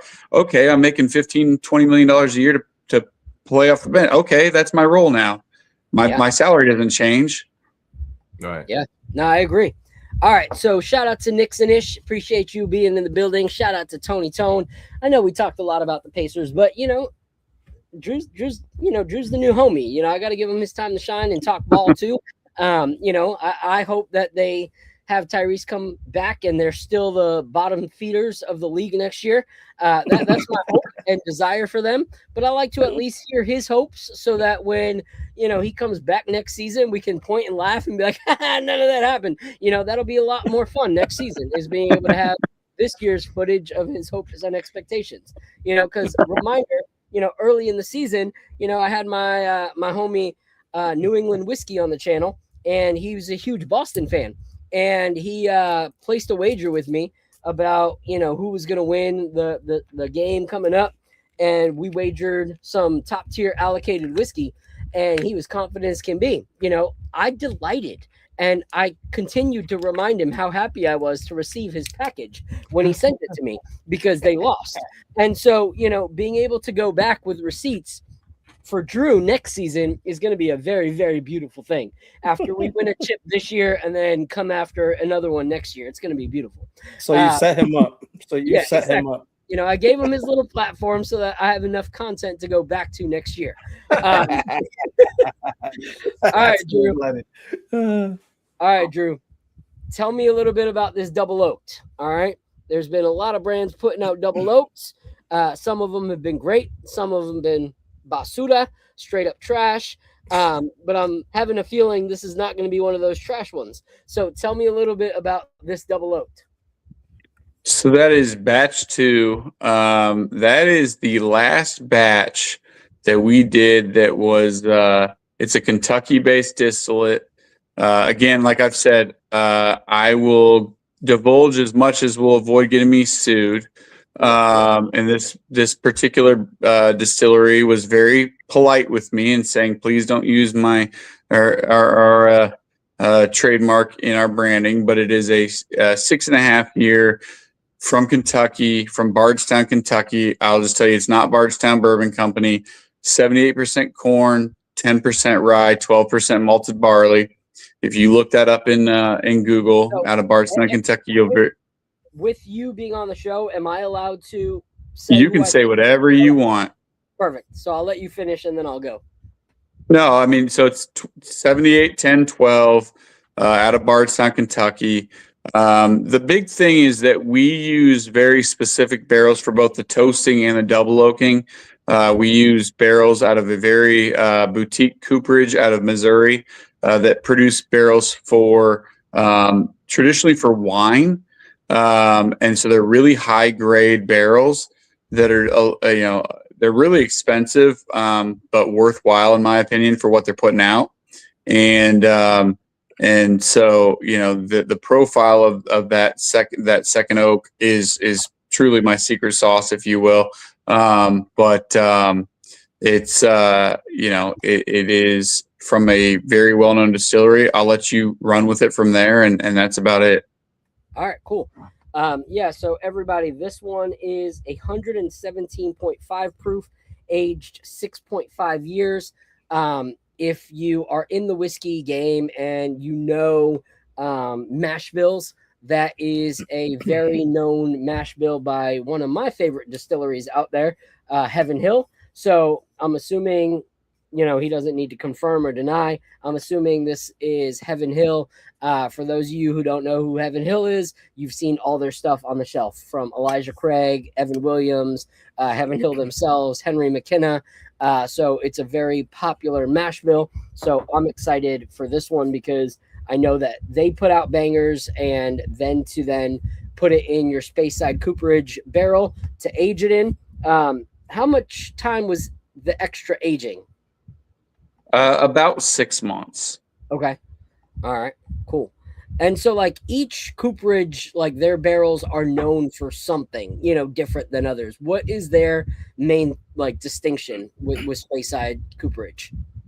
So actually, Speyside is the original cooperage, and that was we probably could have done a little better on the labeling. Okay. The secondary barrels from a cooperage called the Oak Cooperage. Okay. And their thing is they do 24-month air season staves. The staves that they are selecting to actually use are much tighter grain, which means the oak is considerably older oak. I mean, that really is the big thing is that stave selection. Okay. And so, and that air seasoning, the average cooperage, the traditional cooperage for most bourbons are 6-month air seasoned. These are level 4 char for the secondary oak. Okay. So these are level 4. Okay. That went over my head. So what is cooperage? Yeah. I like to keep out on bourbons, so I want to know. No, you're good. Cooperages are the barrel makers. The people that are producing the barrels that the woods or that the whiskey's going into. And then the char levels, you've got char level 1. Usually it was 1 through 5. I heard something recently. Somebody said something as high as level 10. And that seems a little excessive to me. But that's the amount of time that effectively relates to the amount of time that they keep a flame to the inside of the barrel. So how much they're charring the wood on the inside of the barrel. the longer the char, the more heavy that effect is going to be in a short period of time.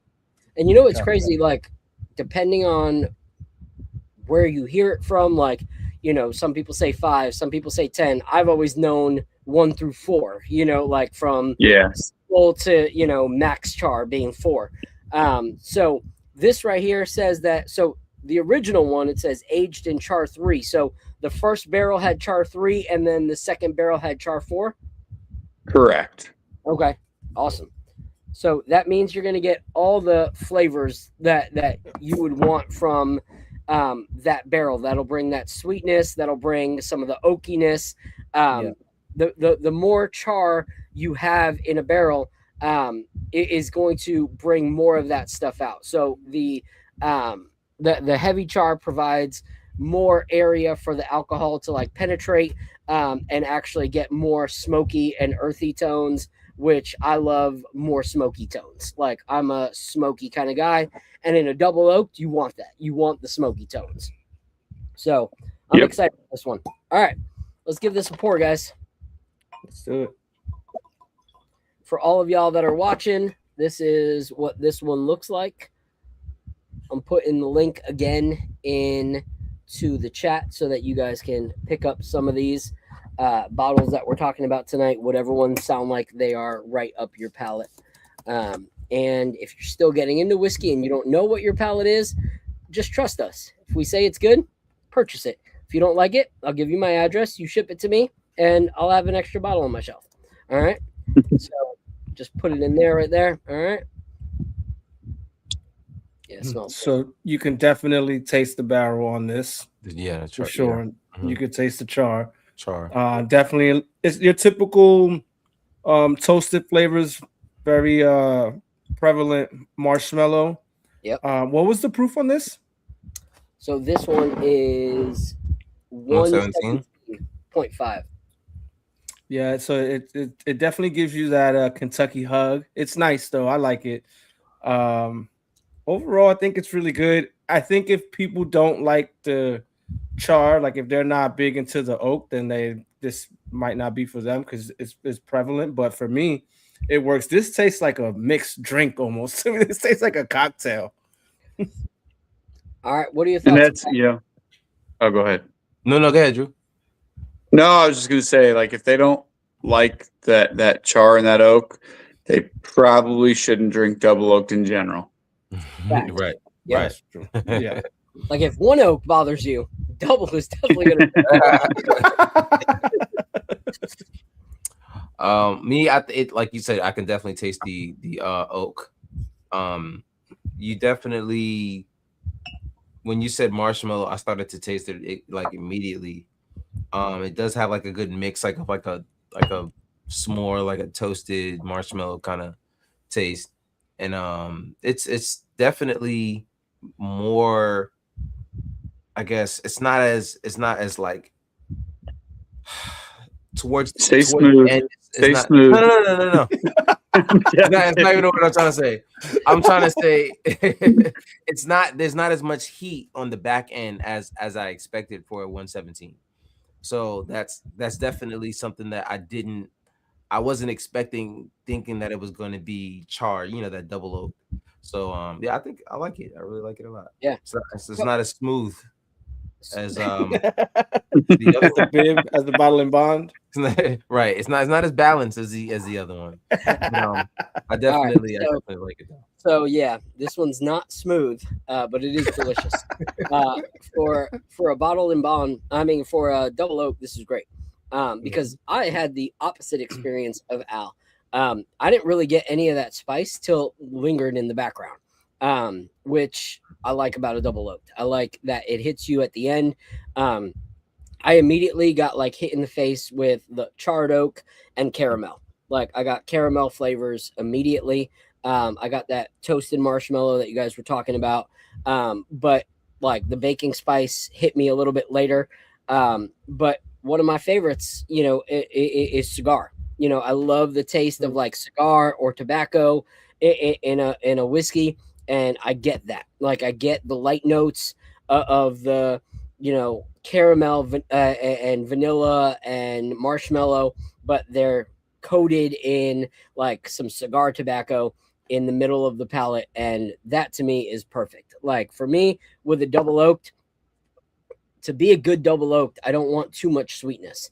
So many times, so many double oaks have too much sweetness from the char that they don't have enough actual like oak taste to it, or tobacco or clove or leather. They don't have any of that, and it's just super sweet. And I'm like, no, this is not it.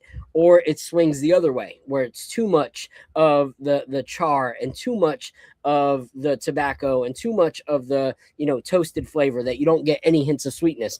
I feel like this walks that fine pendulum line. Balanced. Like this goes Good right down the balance. line of, I'm gonna give you a little spice, I'm gonna give you some sweetness, but then I'm gonna give you those oaky, that wood, smoky, campfire-esque cigar type flavors as well. So I think this is a perfect balance of a double oak. Like I love this. Like I just went back and smelled this, and it made me feel like I was at a barbecue. Like it just smells like a barbecue, like a pit. You know what I mean? Yeah. It's nice. Oh. Yep. That's that. Yeah. That you're getting like that charcoal, like that char note. And that's, we were really aiming for an oak lover's dream, if you will. Yeah. We want you to, I've had too many double oaks that, like exactly like Phil said, too sweet. Like, and I'm like, I'm not really picking up double oak. And I want it to be representative of, I mean, the label should kind of tell you where you're going there is, if you don't love oak, you shouldn't go for this, period. In the story. Like I'm not here, like that's fine. But if you're somebody that wants really that heavy oak influence, this should be something that you go for. Yeah. You leaned in more into the oak instead of leaning into the marshmallow. Yeah. Right? Exactly. Yeah. And that's the thing is like there's a place for it. Like the more marshmallow flavors should come more so from a toasted release. I was just going to say that. Like the marshmallow is supposed to be an accent to the oak, not the oak being an accent to the toasted. That's what a toasted release is for. And that's where the difference of toasted and double oak comes. So for me, this is that perfect balance of, the flavors that you want. Me, I love like campfire-esque type whiskeys. When I first fell in love with whiskey, I drank bourbon, I drank rye, I really enjoyed it. But I fell in love with whiskey over a Lagavulin 16 because it was like a campfire in my mouth. Like, and me, I love it. Like our family travels full time, and from campground to campground, what do I love more than anything? A chilly night outside around a campfire. And while other people are like walking away from the fire and moving their chair, like musical chairs around the fire because the smoke is hitting them, I'm moving my chair to be in the center of the smoke because I love the scent and I love the flavor of it, And so for me, the more a double oak actually relies on the oakiness, the more I like it, which is why, you weren't part of the show at the time, Al, but when we had Dixon Dedman on the show, that's one thing that we talked about all the time. Like he started his whole brand based off of double oaked because that's why it's called 2XO, because his favorite thing about whiskey was double oaking, and he was like, what's the kind of whiskey I always go back to is double oak, and so for him, that's what he wanted to do. Kentucky Owl wasn't doing that, so he left Kentucky Owl, started his own thing, and just continued to put out double oaked barrels nonstop. And so for me, like he said, if you don't like oak, this is not for you. But if you are willing to like enjoy the flavors that come from it, it's hard to beat a good double oaked. And this is a good double oaked. But there's too many out there that are not good double oaks. They rely too much on the sweetness that they lose what an actual double oaked is. Yeah. Well, and to your point, kind of touched on the toasted aspect. I do think, the marshmallow, and you'll get marshmallow notes in a lot of things, but I found with toasted, it's a really fine. So, I mean, again, so Al, we'll dive in a little bit because on the cooperage side of things, A toasted barrel doesn't get any char. You're putting it into a second barrel that literally just gets a light toasting around the inside, and they're not getting any of the char whatsoever. And so you get a lot of fresh oak notes, and it's a fine line. You have to taste those barrels routinely to make sure they don't go too far into that like fresh oak flavor, that raw oak flavor. But if you think about it in your mind, you know, the line between a marshmallow flavor and a raw oak flavor, it's really a fine line. And so you want to hit that marshmallow flavor and get that as robust as possible, and then cut it off basically and dump it before you get to that raw oak kind of green oak flavor. And so, you know, that's where, like, that's what I go after for the toasted. And yeah, I agree with you. It's funny because Brian from Sealbox, when he described what you're drinking right now, he said it's like laying on a marshmallow in a rick house. And so you definitely do get those marshmallow notes, but it's not as direct as with a toasted. Yeah, I love it. I love it. All right, Drew. So besides me telling you that, you know, the Pacers suck, what are some things that you guys are currently like working on that we can look forward to, that the chat can look forward to, and that we can promote?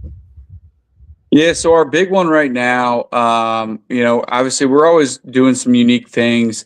We recently released our Robusto blend, which is pretty much sold out everywhere, so not a big deal. But it was our take on a cigar blend using non-traditional spirit finished whiskey. So it was just a blend of toasted, double oaked, French oaked, and then one straight whiskey, straight bourbon whiskey. And but you know, we're leaning into the blend concept. We did a series, and if you want me to, you know, I don't know if you guys are baseball fans at all, but and I should say I was raised a Yankees fan, so I still love the Yankees.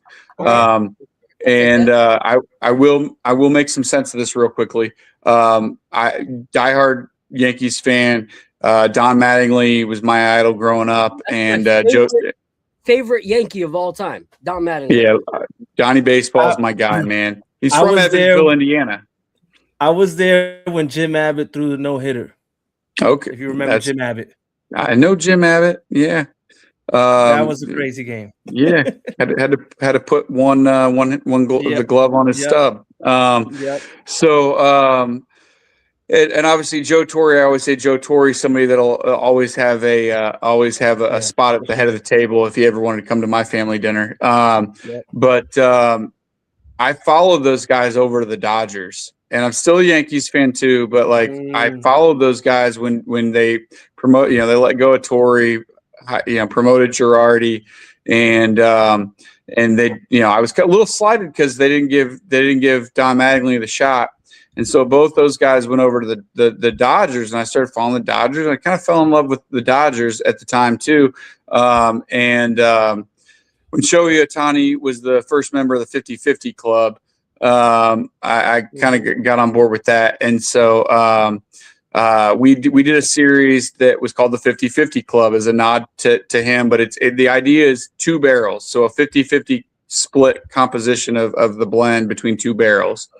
And it went really, really well. The first blend, batch 1, was a 9-year out of Lawrenceburg, Kentucky, 75-13-12, well-known distillery, and a 7.5-year 78-10-12 barrel. And then we did another batch that went really well as well. People started asking, well, we want to do a 50-50 club. And I'm like, well, it's a time-consuming process because blending isn't stirring. Blending takes time to know what you're actually getting. It takes 2 to 3 weeks for a blend to really come together. And you really want to take 2 barrels. And people are like, oh, well, we don't want to do that. And I'm like, okay, well, let me figure something out. So I came up with this idea. So we're expanding the 50-50 club into barrel selections for groups, clubs, stores, the whole thing, where we are, I will create multiple 50-50 club blends. So 2 barrel composition blends from 2 different distilleries every time. And so, you know, we're really expanding that right now. And the cool thing is with every blend, I kind of look at it as an album, if you will. Kind of going back to like the vinyl culture. So every blend I'll create the blend, and then I'll re-barrel it back into original barrels, sometimes double oak, half of it, whatever. So now you've got an A side and a B side, just like an album, to every blend. And stores, clubs, etc., can pick from those, so they can get their 50-50 club blend, but only having to take one barrel, or even if they want to do a half a barrel, we can always accommodate that as well. But do something real cool that creates something truly unique to our brand, utilizing the barrels that we're sourcing, and just have something that's fun and completely unique. Hey, what quick question for I'm still learning these things. So half a barrel, how many bottles does that yield? It varies, but usually you're looking like between 70 and 90 bottles for a half a barrel. Okay. That's awesome. I love it. So what are the chances of getting my hands on a Robusto, or are they completely like gone? What's that one? Let me see what I can figure out. I know Take Your Pick Liquor still has some, but let me see what I can figure out, and I'll get you taken care of. Okay, cool. That'll be awesome. All right, so Drew, tell people where they can follow you, where they can support you. And I definitely am thankful for you coming on, and I'm looking forward to continuing to build with you. Our family is probably going to spend June, July, and August in Indiana. Our granny is not doing so well out there. Sorry to hear that. So we're gonna, try to go out there and like stay out there for a few months and take care of her. But I would love to come out there and create some like content with you and just kind of like build with you while we're out there. So let's continue to work on that. But let people know where they can support what Circle City is doing. The whole reason we have brands on the show is not just so we can drink delicious whiskey, but also to let people know, hey, you don't need to drink Captain Morgan and Coke every night when you're watching the game. There's good stuff out. So let people know where they can follow and support you. So on Instagram at Circle City Whiskey Co., Facebook Circle City Whiskey Company, and we have, if you search Circle City Whiskey Company on TikTok. I'm not great about TikTok, but we're trying to get better. And then if anybody's in Indianapolis, we got a tasting room, 2032 East 46th Street, which is the north side of Indianapolis. So just north of the fairgrounds in Indianapolis, just north of downtown. So appreciate you guys. And if you're in Indiana, please reach out, man. Come in. We'll have a great time. Yeah, we will. Yeah, we're definitely going to get there. We're hoping June, July, the latest. But I definitely will let you know when I get there. But I'm looking forward to it. Thank you so much for being part of it. Very nice meeting you. Thank you so much. Same with you guys. I appreciate you guys, and go Pacers. And I'll root a little less hard against your Knicks for the playoffs, but I can't promise much. It's the least you could do. Appreciate it. Hey, Giants had a good draft too, so I promise you, I have enough footage on my hard drive to be able to keep this video until next year when we support you guys. So I'm looking forward to having you on the show, and as I intro you, playing all these clips of you talking smack about the Knicks. I can't wait. I can't wait, man. I can't wait. Hey, have a good night, guys. I don't feel bad anymore asking about the Robusto because you talked enough smack about the Knicks that it's kind of cool. So I'm good. I'll get you taken care of. All right, brother. I'll talk to you soon. All right. See you guys. Later, Drew. What's the Robusto? The Robusto is their Cigar City blend. Blend, yes. But it's a mix of their double oaked and a whole bunch of others. So that sounds awesome. Without the typical way of doing a cigar blend. But that sounds awesome. Yeah, they're doing some cool stuff over there, man. Yeah. Those pours were absolutely delicious. I really enjoyed them, guys, and they got them on the website right now. I'm definitely going to put in an order for both of them. But the bottle and bond is $55, so that's easy purchase right away. Seriously, delicious. And more than anything, the reason I love this show is you really get to know the people that are behind the brand, and that makes me want to purchase and support them even more because they're just standout people. You know, like Yeah. regardless of whether he's a Pacer fan or not, he's a good dude, Good and he loves the game of basketball just And like that was awesome that he loved basketball. He knows ball too. He knows ball. But the other thing is like he cares like about what he's doing. He's just not like cranking out like volume and just trying to like make a bunch of sales. He's like cares about his craft, and you can tell in the juice, man. It's really good. Yeah. So we got about 30 minutes left, but Mr. Old Man Apollo Reed's got work in the morning, so he can't be here. So Apollo, before I bring up Tony Tone and I bring up Joe again, what are your thoughts? Do you think we lock it down in this next game? We call it 6? I call it 6, man. I think we handle business. I think we figure something out in terms of running the ball through, the system through Cat. Yep. Hopefully McCall comes around. Maybe he'll have this one good game, and it'll be the one good game he has this series. But I do think that if you continue to run the system through Cat, it's a lot harder for you to predict what we're going to do and respond to it.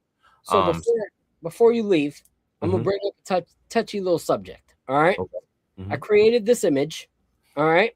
And this is what we're going to talk about with Tone and with Joe and anyone else from the panel that wants to hop up. But in my opinion, this is how we have to approach the rest of the playoffs.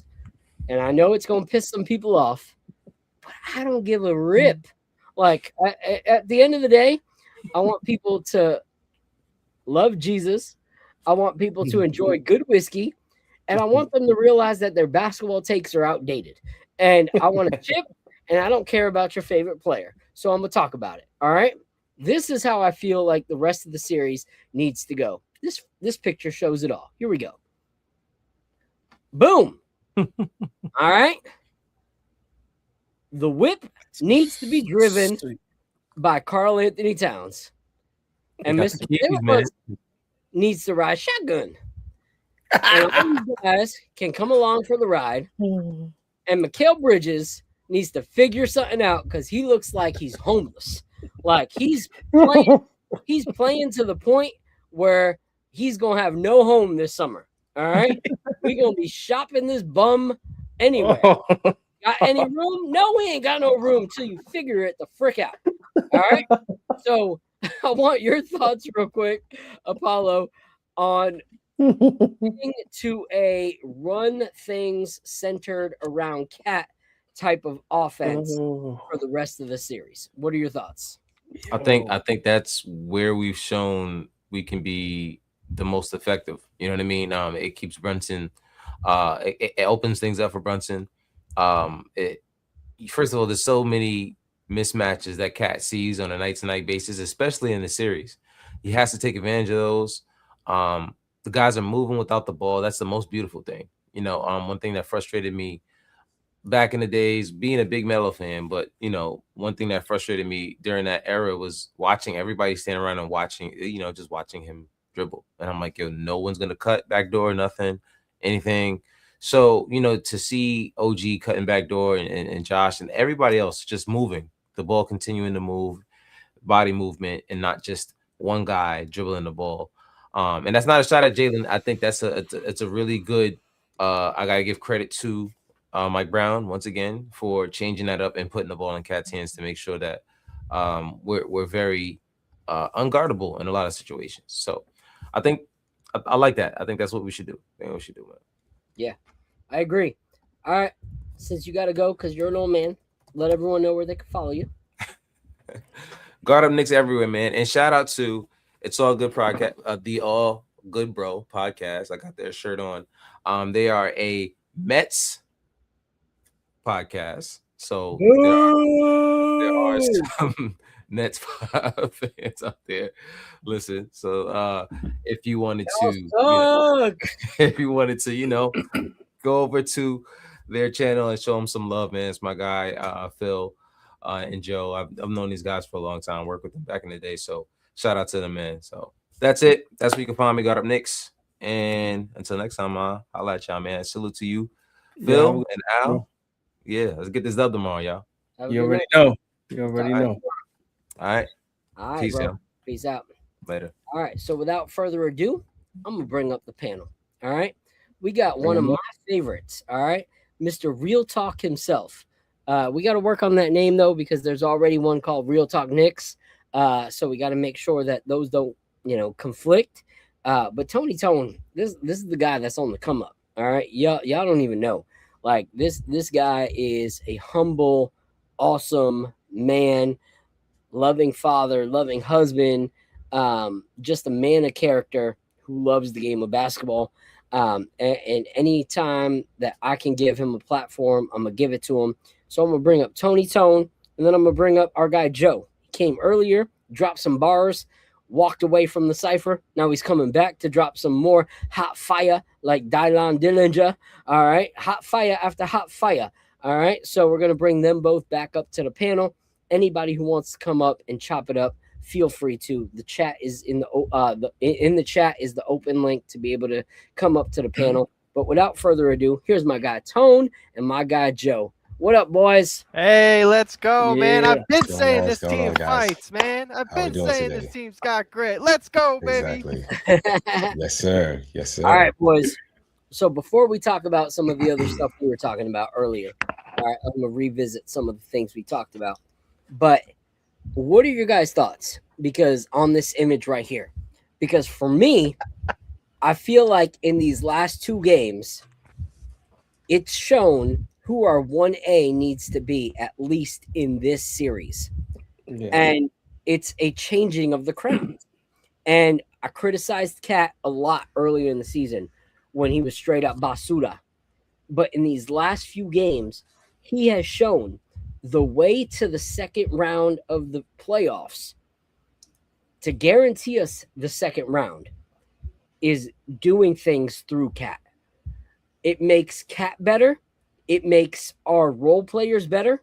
And it also opens up opportunities for Jalen Brunson to have a 39-point game, because the team is that we're going against is worried about what Karl Anthony Towns can and will do. So what are your guys' thoughts about switching the role of 1A to Cat for this series and possibly the next, depending on what it looks like? I'll go to you first, Tone. Yeah, no, I appreciate you guys. And respect to Real Talk Knicks. I wasn't familiar with that group, but respect to that group as well. But to specific to your question, yes, I love this photo. This is hilarious. The keys to Towns is awesome. One thing that I would say is Brunson riding shotgun and wanting shotgun. I'm all for Brunson being shotgun. And the reason I say that is that last game that we saw, Brunson's had a super efficient game, and it didn't even look like he had an efficient game. And what I mean by that is it didn't look like he had the ball a lot. It didn't look like the ball stuck. The ball was moving, but he ended up with 39 points. So to me, that is exactly how I want to see the Knicks play. Honestly, the rest of the playoffs. Again, it's going to be matchup dependent. However, to close out this series, to your question, absolutely Towns with the keys to the caddy, and then we got Brunson riding right next to him in the front seat. Shotty, I'm with that. You know what's crazy is with Cat being behind the wheel, Jalen Brunson had his best game of the series. Exactly. Like, you can still be the number one scorer, yet he also had 8 assists. And there wasn't a bunch of double teams on Jalen Brunson because they were worried about what Cat could do from the previous game. So for me, you let him drive so that you could be out the window causing a ruckus. And that's the best way for Jalen Brunson, because in this series, they were locking Jalen down. In those 2 games that they beat us, Jalen Brunson was ineffective in the fourth. They continued to lock him down because they did not think that he would incorporate anybody else into the offense.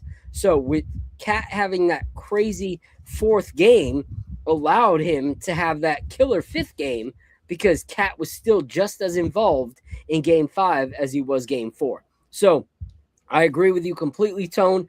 Joe, what are your thoughts? Hey, man, this picture's awesome. I don't know where you got this from, but there's I made it. a couple things I want to change, though. First off, OG's got to put on them neon sneakers because I don't remember him wearing those. Nah, he stopped wearing those neon sneakers when The Super Bowl Skechers. called him out of bounds because That was crazy. That was a crazy play, man. Can you guys believe that the ref got that mixed up? I couldn't believe what I was That's seeing. bad. Like, that's It grounds wasn't very for poor, termination. Like, how do you miss that? Even more of a crazy thing? Can you believe that two players were both wearing neon yellow sneakers and playing Yeah, right. each other? Well, there's one other thing I would change about this too, and that's putting in Jeremy Sohan fixing the engine with the mechanic. What is it? That's great. Put in Jeremy Sohan as the mechanic fixing the engine. Yes, sir. Nah, Sohan was great, but look, you see Bridges out there. He don't even got a seat in the car right now. Yeah, I know.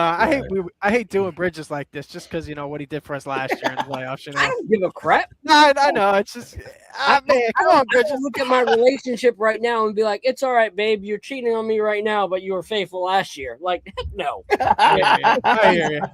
But those games in Boston when we took those first two games, man, that will always be a sentimental series for me, just because of my relationship with Boston fans and how much I'm a Yankees fan, all New York teams, man, and I just can't stand Boston, man. Me too. Can't I'm the same way. stand them.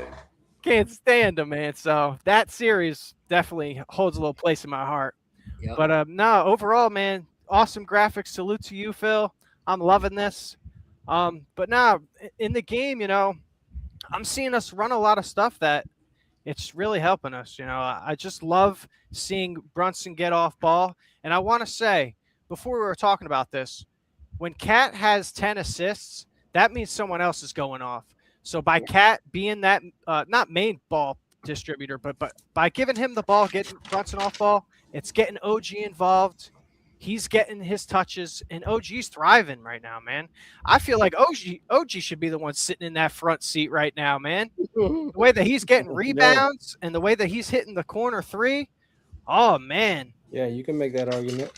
You can. Right now, the only thing that you can't make that argument is that Cat has also had just as many rebounds as OG has, but also the mismatches are going to be in Cat's advantage this season. In this series alone. That's why I love having him on the ball, because he's just passing the ball over everyone. Like Kuminga's up on him, and Kuminga can't even touch him. And it's just an open passer to do whatever he wants. And all we got to do is, like I said, you set them screens and set that misdirection. We get that open lane, boom, 3 points. And that's what I've been saying all year. We got to make the game easier for us, guys. We got to make the basketball game run smoother by moving the ball. But I was also saying there's a difference between good ball movement and poor ball movement. Just because you have assists and just because you're moving the basketball doesn't mean that you're running the high IQ plays that we need to win a series. And Mike Brown, I give him all the credit because I didn't know if he was going to be able to do it. But in that game 4, he showed us. I know what a cross screen is. I know what a flare screen is, and we're going to run it, and we're going to make this Hawks team double us, because if this Hawks team, they lose their man, I'm just going to say, the Hawks team right now, they have no idea what's going on. They are losing their man. They're missing assignments. They're not rotating. Listen, man, this Hawks team, I'm going to say it again, on defense anyway, they're cooked, and our defense looks legit. We look like a top 5 defense right now, and it's scary. We're looking scary, Phil. I agree. Real scary. And so, I got Joe Cook. To that point, all right, I want to bring up my homegirl, Miss Nixon-ish. Shout out to them. All right, they just reached 1,000 subscribers. Shout out to them. They've been putting in work. These are, I believe there's 4 of them, but they are just some of the kindest people you will meet within the Knicks community.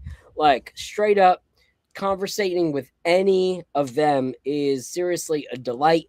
And so anytime that I can have them on, open up the platform for them to shine, I'm going to bring them on because they are great people, great takes, and full on basketball lovers. Like I hung out with her and her crew and her family at the last game that I went to I think I was in Dallas.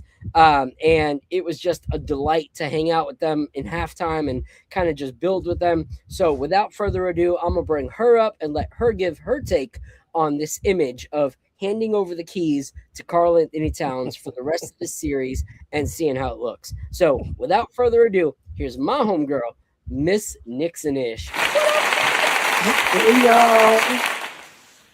Hey, girl. How are y'all? What up?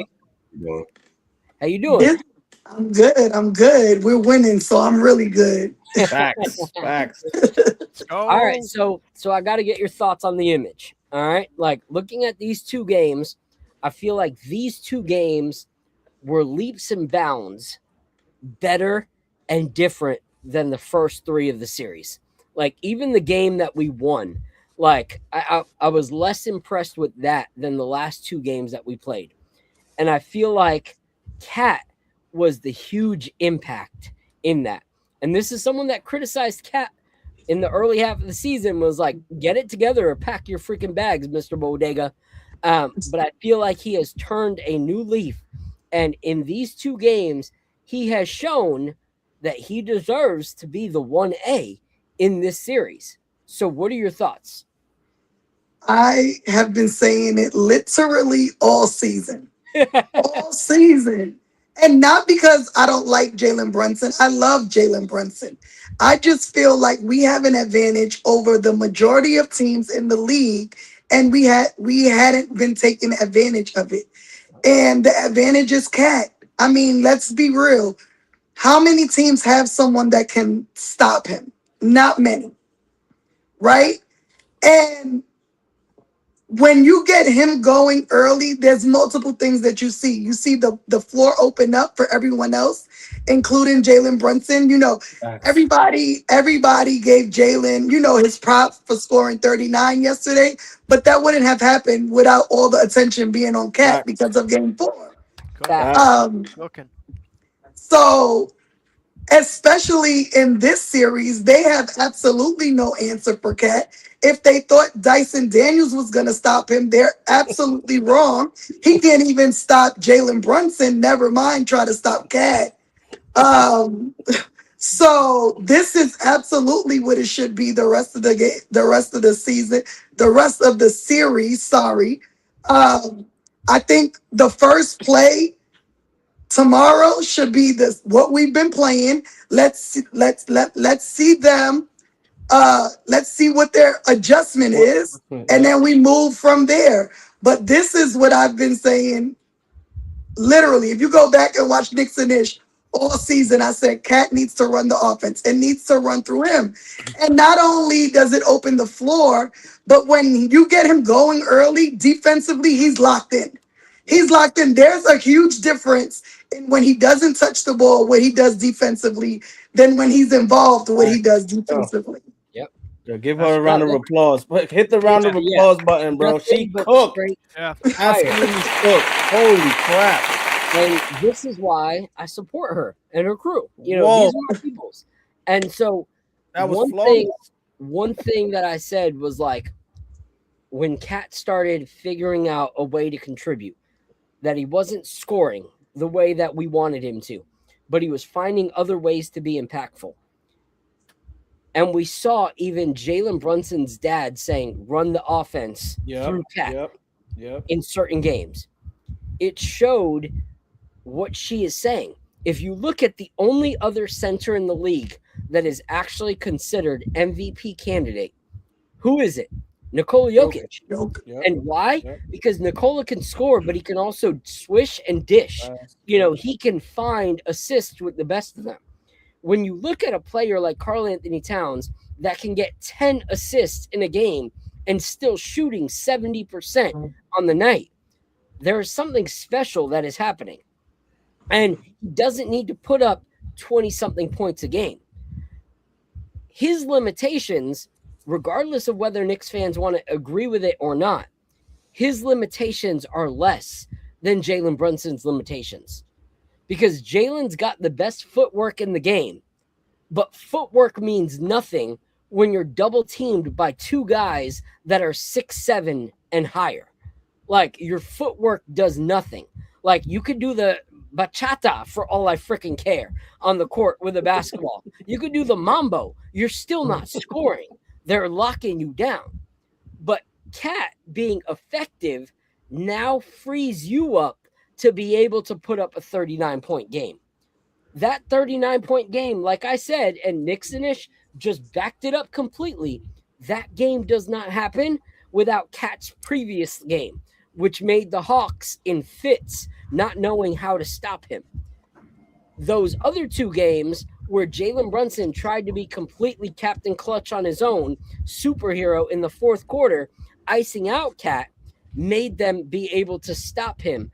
And that cost us those two games. When Cat was able to be who Cat is, it allowed Jalen Brunson to be more effective. So what do we always say? One thing that me and Lee have said nonstop throughout this whole season was the difference of Cade Cunningham and Jalen Brunson is that Cade Cunningham has made his players better, not just himself. He's made the rest of his team better. That's what Karl Anthony Towns has done for Jalen Brunson in these last two games. He's made Jalen Brunson better by him being better. And so for me, we have to go the rest of the series with Cat as our number one option.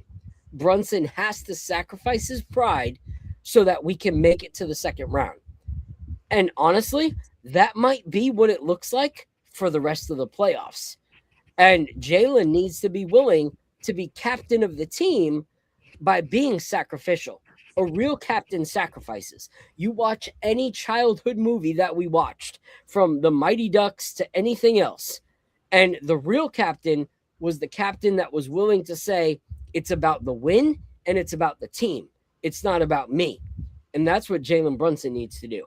And one guy that has agreed with me on that time after time throughout the season is my Latin brother, my assassin brother, the guy that sometimes we shoot at each other, but we're still shooting. All right. This is my guy, Mr. Lee Escobedo. And so, I got to bring him up to get his thoughts and see what he has to say about this. What up, Mr. Lee was good. House. Let's go. Let's go, Papa. Tony Tone, I need Al to from know- Harlem, Miss Nips and Ish, and my main brother, Phil Porto. All right, bro. I need to know your thoughts on this graphic. All right. We got Mr. Mikal Bridges being a straight bum, just hoping he can get a ride. We got Karl Anthony Towns with the keys in his hand saying, nah, bro, this is my whip. Jalen Brunson saying, fine, I'll ride shotgun. What are your thoughts, Lee? Wait, hold on, Lee. Before you jump in, there was another iteration of this graphic before this, and the guy in the back did not have on a Knicks shirt. He just had on like a regular shirt. And Apollo goes, "Who's the guy in the back?" And I responded, I'm like, "That's Mikal Bridges, a bum. He's a bum." So here's the thing. This is the right now.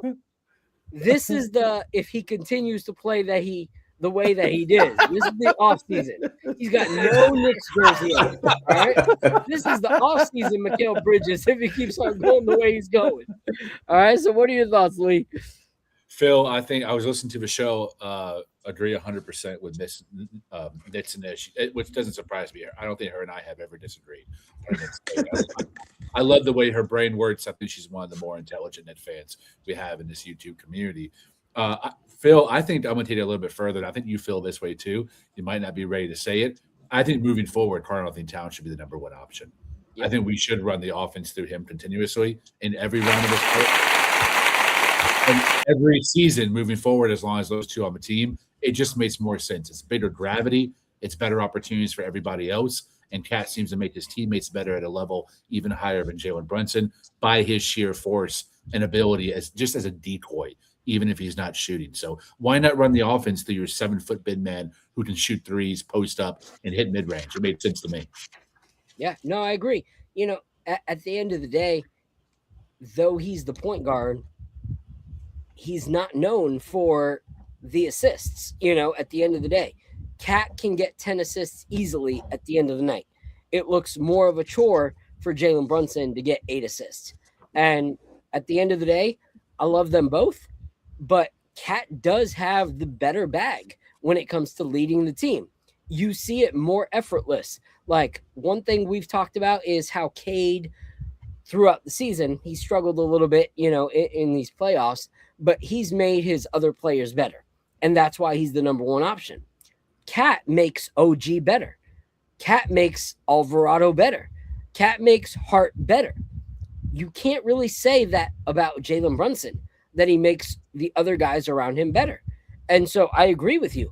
Right now, Cat has proven, and from going to a point where you and I were both ready to pack Cat's bags in the early part of the season to now, Yep. we're saying what we're saying because he has proven and earned it. Like, he Yep. has worked hard to make it work. And he's had the biggest adjustment when it came to the way that Mike Brown wanted to run this team. He made the biggest adjustments, and he's the one that's making us thrive here when it matters the most. So I agree. It has to go through Cat. And the problem is I don't know if Jalen Brunson can be humble enough to allow that to happen. No, he can't. And that's the problem. Is will it cost us a series because of his ego? I think we've moved past that point, to be honest. I kind of disagree. I think Jalen had that epiphany in game 4, and that's why it translated into game 5. And I think a lot of it has to do with Mike Brown. Listen, I see Mike Brown getting in Deuce's ear and showing him where to set screens and where Deuce has got to be on the floor. Listen, Mike Brown, I think he's a lot better than we have given him credit for this year. Yep. And, Towns as well. He had that little miss in the middle of the season. He wasn't doing too well with his passing and his shooting, but now he's really turned it on. He's, I feel like he's leveling up in real time, and we're getting to see it in real time, versus just him not playing to his capabilities, if that makes any sense. And there's still another ceiling to get to. Like, it's amazing how he's opened up the game for the rest of the team, and he's not even banging threes. Imagine if he is shooting 8 threes a game and hitting 4 of them. Like, oh my God, that'll be lights out. That's chip. If he can start doing that again, that's a chip. I promise you, that's a chip. Yeah. What are your thoughts, Tony? Yeah, I would say historically speaking, though, with Brunson, we do see an ebb and flow with him playing team ball. They'll go on a run, and then all of a sudden he kind of reverts back to his ways. And I love Brunson, but I'm just talking about what I've seen from him over the seasons. And that is something that would be a level of concern to me, particularly when he's going up against any premier point guards. We know that he falls into that bag when he's playing against those top-notch guards in the league. So, again, I just hope it doesn't happen, but that's just something for us to watch out for. Yeah, and that's one thing me and Lee have talked about nonstop this season. When Jalen Brunson feels like he's going up against another star that has the same role as him, he wants to prove that he's the better of the two. Yep. So right now it's a little easier because their guard is not right now like the main guy, their point guard. Like Johnson's a huge factor. You saw the games where McCollum was going. What did he try to do? He tried to go tick for tack in that fourth quarter, and he cost us the game. Jalen Brunson cost us the game. At the end of the day, regardless of whether like Brunsonites want to admit it, he cost us the game. In the last 2 games where McCollum was shut down and they had to find another option, their guards weren't the ones that were leading the pace. And so Jalen Brunson didn't have to prove himself as much. But you go into the next series where we're going up against Boston, where Jaylen Brown is their main guy. Is Brunson going to revert back to I have to prove myself mentality? And so that's why for me, I would rather Mike Brown have the cojones and say, hey, those keys that you had for so long under Thibodeau, I'm handing them to Cat, like right now before it becomes an issue. Like for me, I want to see Cat have the keys because I don't feel like Cat performs with something to prove. I feel like Cat has worked to prove something more to himself than anything else. Like finding a way, like, hey, my three's not really like landing the way that it's been. I've been known as the big guy with the 3-point shot, and that's not really working right now. What else can I do to help us win? That's a different mentality than I have to be the guy. And Yeah. I think that's what makes me go, make him the guy, is Yeah. because he's trying to get the Knicks to win. He's not trying to get Karl Anthony Towns to win. And Yeah, sometimes I feel like people Jalen Brunson is trying to get Jalen Brunson to win. So people give Cat crap for like not being aggressive and calling for the ball and doing. I don't think that, and people say that that makes him like soft or whatever. I don't think that that's softness. I think he's a really like big time team player, and he's like not trying. He's nice in the sense that he's not trying to step on anyone's toes. If it's Jalen Brunson's team, quote unquote, he'll fit in where he could fit in. But if Mike Brown turns to him and goes, "Yo, you're the guy," he's gonna make it work. But he's the ultimate team player. And going into this series, we all knew that this should be a Cat series. They have no one that can stop him. I think we should continue to feature him. I won't go as far as to saying like every series after this. I think we gotta strike a good balance where we can. But I think we've seen throughout the course of the regular season, we haven't had a good balance. We've been very Jalen Brunson dominant. And I think in the series going forward, we need to definitely feature Cat more. We've been clamoring for that the whole year. We're finally doing it now. It's yielding results, and we got to stay with it throughout the rest of the playoffs because it's going to get us to where we need to be. And that's a chip, baby. That's a chip. I agree. Shout out to everyone in the chat blowing it up. My guy Fritz continuing to show love. Love Fritz. Everybody else that's doing it. Guess what, guys? Super chats are welcome. You can drop that, Skrilla on us. We ain't gonna say no to it. That puts some food on the table. It's 10:31 at night. My wife's not even in our bedroom right now. She's chilling in the other room, saying, "All right, keep talking your talk." That deserves a little bit of super chat. Tony Tone's here visiting, and he's hanging out. Joe's here. Miss Nixon-ish is here. I want to bless them a little bit too. I can't bless them when I'm broke. Y'all need to super chat it up. So, I want to take Mr. Lee Escobedo out to another coffee when we go to, when I go back. Oh, and I need y'all. All right. So let's talk game 6 before we wrap up. What's everybody's thoughts? For me, I'll keep it short and sweet. I think we need to not stray away from what we did in game 5, and we lock it up. Like, we lock it up in Atlanta. We go home, get a little bit of rest before the next series. But I'll go with you first, Miss Nixon-ish. What are your thoughts on game 6? Oh, I can't wait to hear this. I think I agree with you. I think we need to build off what we did in game 4 and 5. I think the first play, like I said, needs to go through Cat. We need to see, what cards they're going to play to start. And we adjust that way. I think we need to come out as aggressive defensively as we did in game 5. I think a lot of people don't talk about how good our defense looked last game. Looked super good. I mean, every time, McCollum had the ball, Jalen Johnson had the ball, it was hell. Or Nickel Alexander Walker, it was hell. They went through 2 or 3 of our guys before they got to the basket, and we need to continue that. I think the offense runs through Cat. It runs through Cat unless they're going to try and double Cat. And then if they do that, it's going to be a Jalen Brunson game, and it's a wrap. They should just not pack a suitcase because this series is over tomorrow. Let's go. Yo, I love that. I'm going to do a little applause for that because, the whole don't even pack a suitcase. That's called courtesy.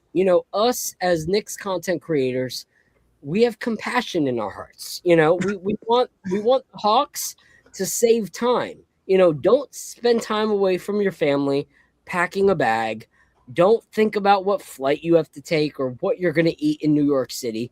You're not going there. Like, game is over. You're going home tomorrow night. Like, you're going to leave the court. You're going to drive to your home within 30 minutes to 60 minutes, and you're going to enjoy your summer. Think about your family. We're giving you guys family time. This is vacation time. Cancun, Bahamas, Bermuda, wherever you want to go. This is your time to do it, Atlanta. All right, Mr. Escobedo, what are your thoughts?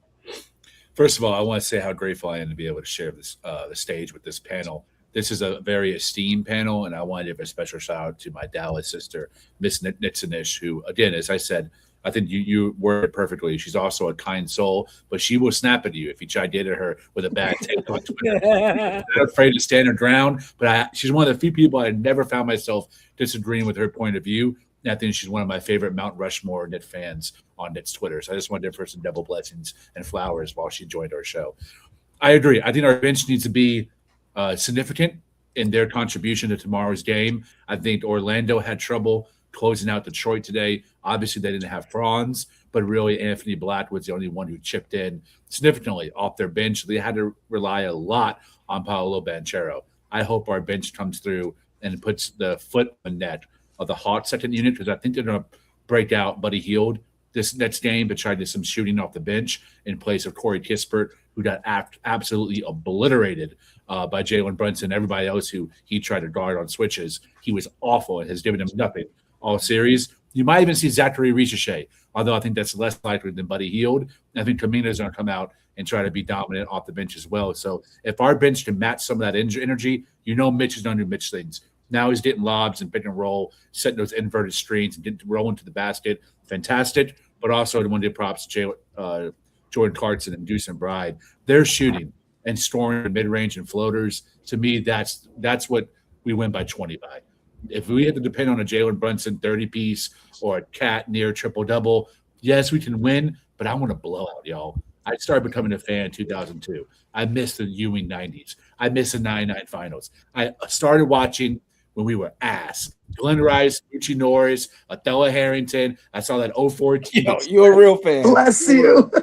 You are a real fan, Lee. Scott Layden years, going into the Donnie Walsh years, Glenn Grunwald, then to, real bad, Phil Jackson, Steve Mills. Oh, Phil Jackson. Awful. I will slap So, Phil Jackson if I see him. This is last game was the first playoff game I ever watched that I had fun watching. I either wasn't stressed or pissed. I actually had fun, and that was a great feeling. I want to feel again, and then only the Knicks can deliver it to me tomorrow. I love Yes, it. sir. Now, Yes, sir. Lee, that was a great take. One thing for me that I'm excited about, and this is kind of why I'm excited to have Mike Brown as opposed to Tom Thibodeau in this part of our, playoff run, is I feel like it is important to have a bench that's going to contribute in this next game. Like, I really feel like this is the Jose Alvarado type of moments that we need to continue.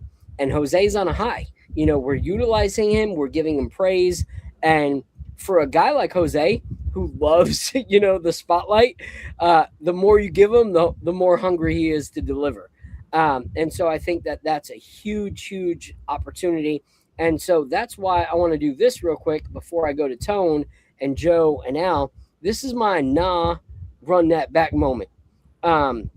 Because we have a coach right now who's actually utilizing the bench. So we don't have to watch moments like these and go, frickin' A.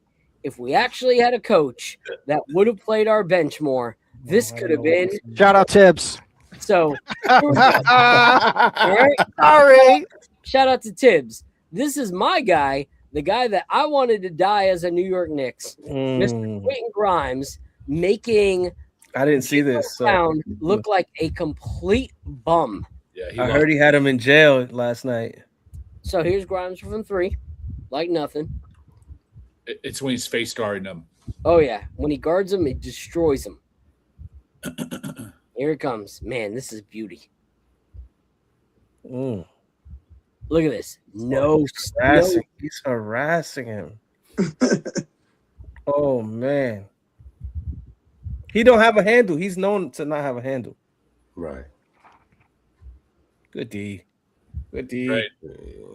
It's like So- someone with no handle though. Shout out to Quentin Grimes, and also shout out to Mike Brown actually utilizing our bench, so we don't have to watch this next season and go, if only we had something like that in the playoffs. So allow Alvarado to cook, allow him to go, and honestly, shout out to Mike Brown because Landry Shamet was his guy all season, and for someone to go away from his guy to do what's best for the team, that shows a huge like leaps and bounds difference in our coaching this year. Yep. Because we had so many times that we were like, I don't care if that's your guy, Tibbs, sit him on the bench. He's a bum. And Tibbs didn't do it. So shout out to him. All right. Can I jump in real quick? 1 second. Just to add on to what you said about Jose, let's not forget he was called out, right? Because after yesterday's game, Onyeka Okongwu said, Brunson and Cat are going to do whatever they want, but we can't let guys like Jose Alvarado get in the paint. Teams just don't learn, don't call our guys out because you're going to get the work. So I expect Jose to give them the work. Let's go.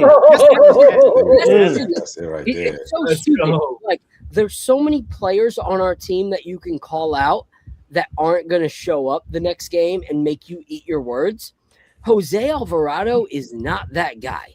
Jose Alvarado is like, why would you walk up to a possible lion and slap them in the face just because they're sleeping? Like, what's going to happen to you next is a bad situation. And Jose Alvarado is one of those kind of players where he will die tomorrow to prove that you're an idiot for saying that. I also love that our team isn't dumb enough to do stuff like that. Yeah. Like to give other teams bulletin board material. Like, we're silent killers. Like, bro, we show up on the court. Like, we don't need to be doing the talking in the press. Like, that's not where the game is won. And like, I like that about our team. All right. While you're at it, Al, what are your thoughts on this game? I'm gonna give a different take on this because I know everyone is like, yo, we're gonna win game 6. We're on a high. I like to throw caution in the wind. And if we don't show up, what's around the corner is a game 7. And that's scary. I do not want a game 7 at all because I will be shaking in my boots. In game 7, anything can happen. So the Knicks got to show up and put their foots on these guys' neck and take them out. I agree with everything that everyone said, right? The path to victory and all that kind of stuff. We got to do that. But I worry like around the corner is game 7. I don't want it to get to that because that's super scary. That's super scary.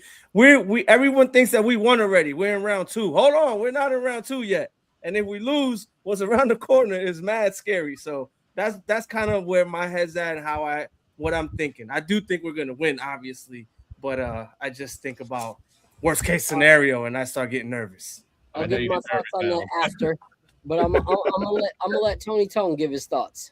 Tony. Yeah, yes, sir. So Knicks and 6. That's what I'm going with. That's what I'm rolling with. Yeah.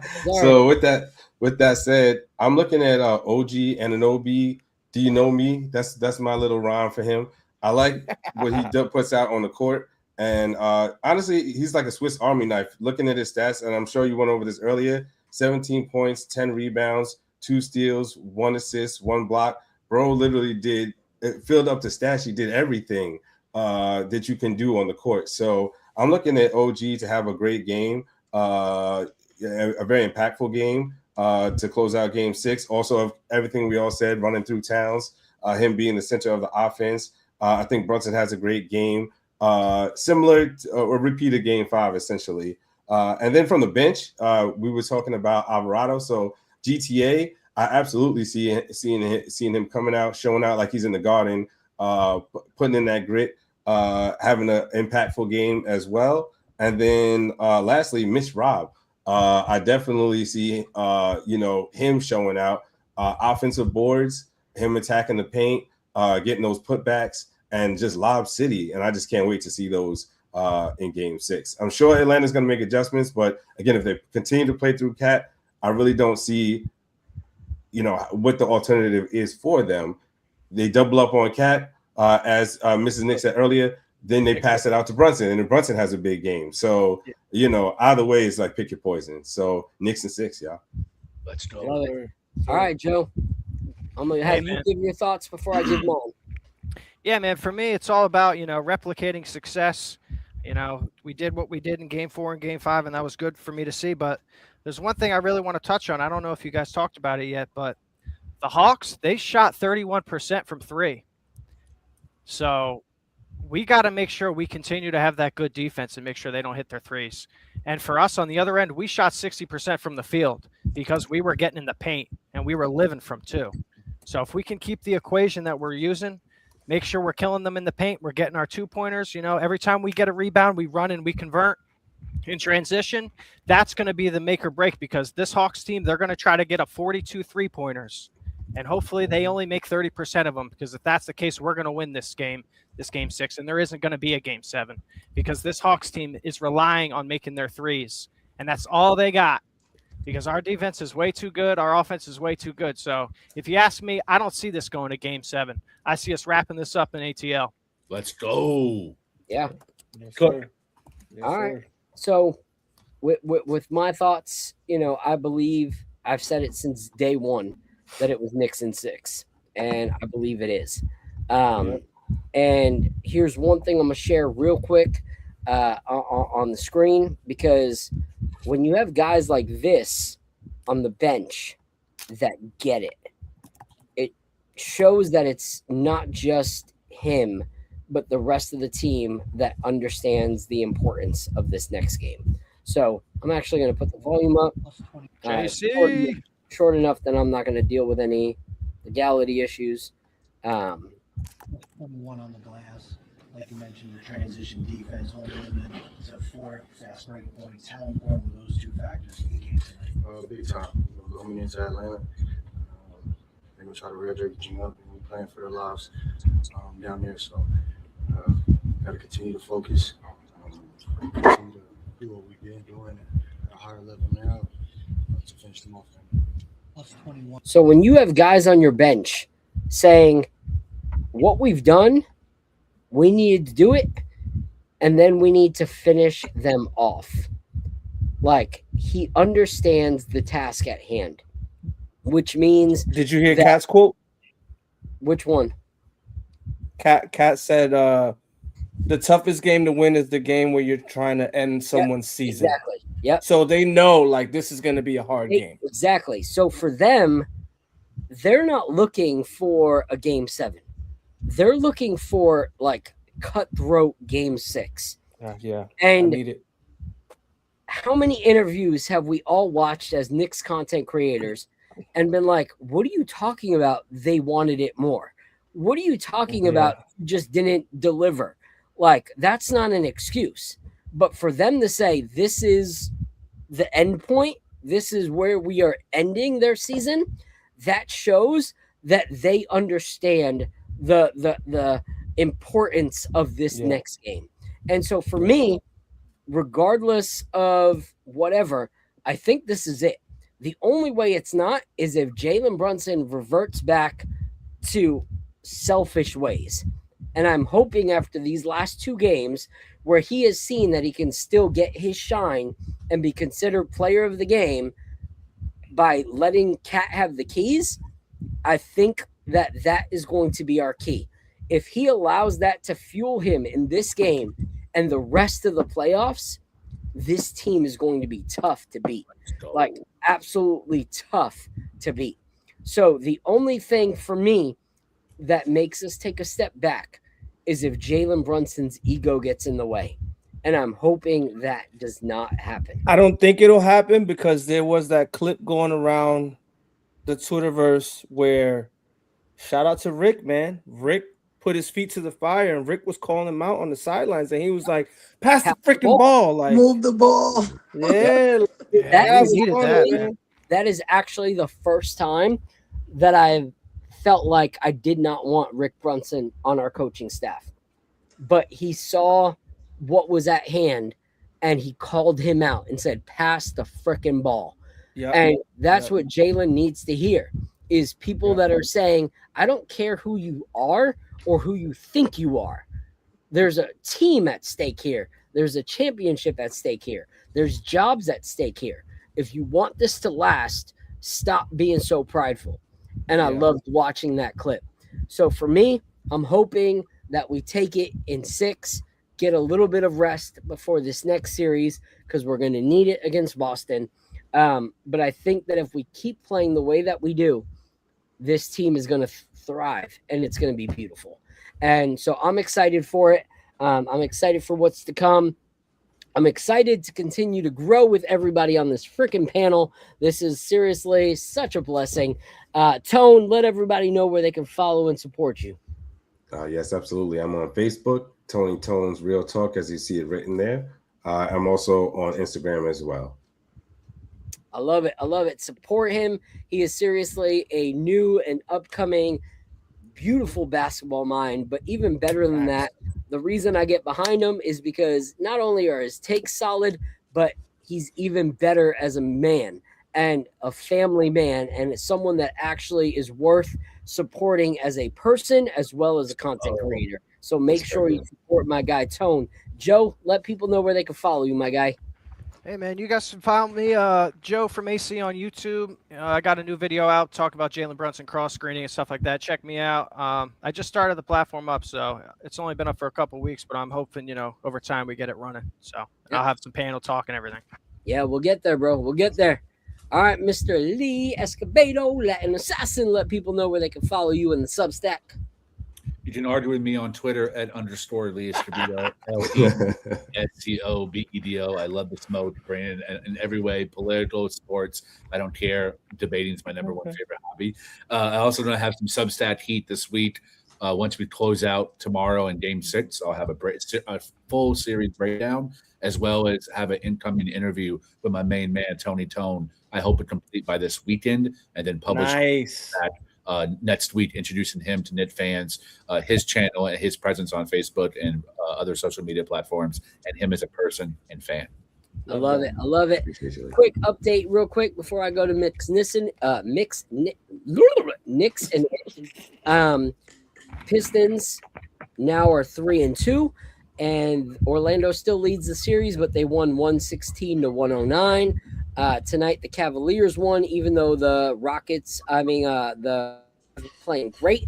They still won at 125-120, and now they lead 3-2 in the series. So that's some updates on our East Coast teams. Miss Knicks and Ish. That's so hard to say. I don't know why. Miss Knicks and Ish. Let everybody know where they can support you and the team.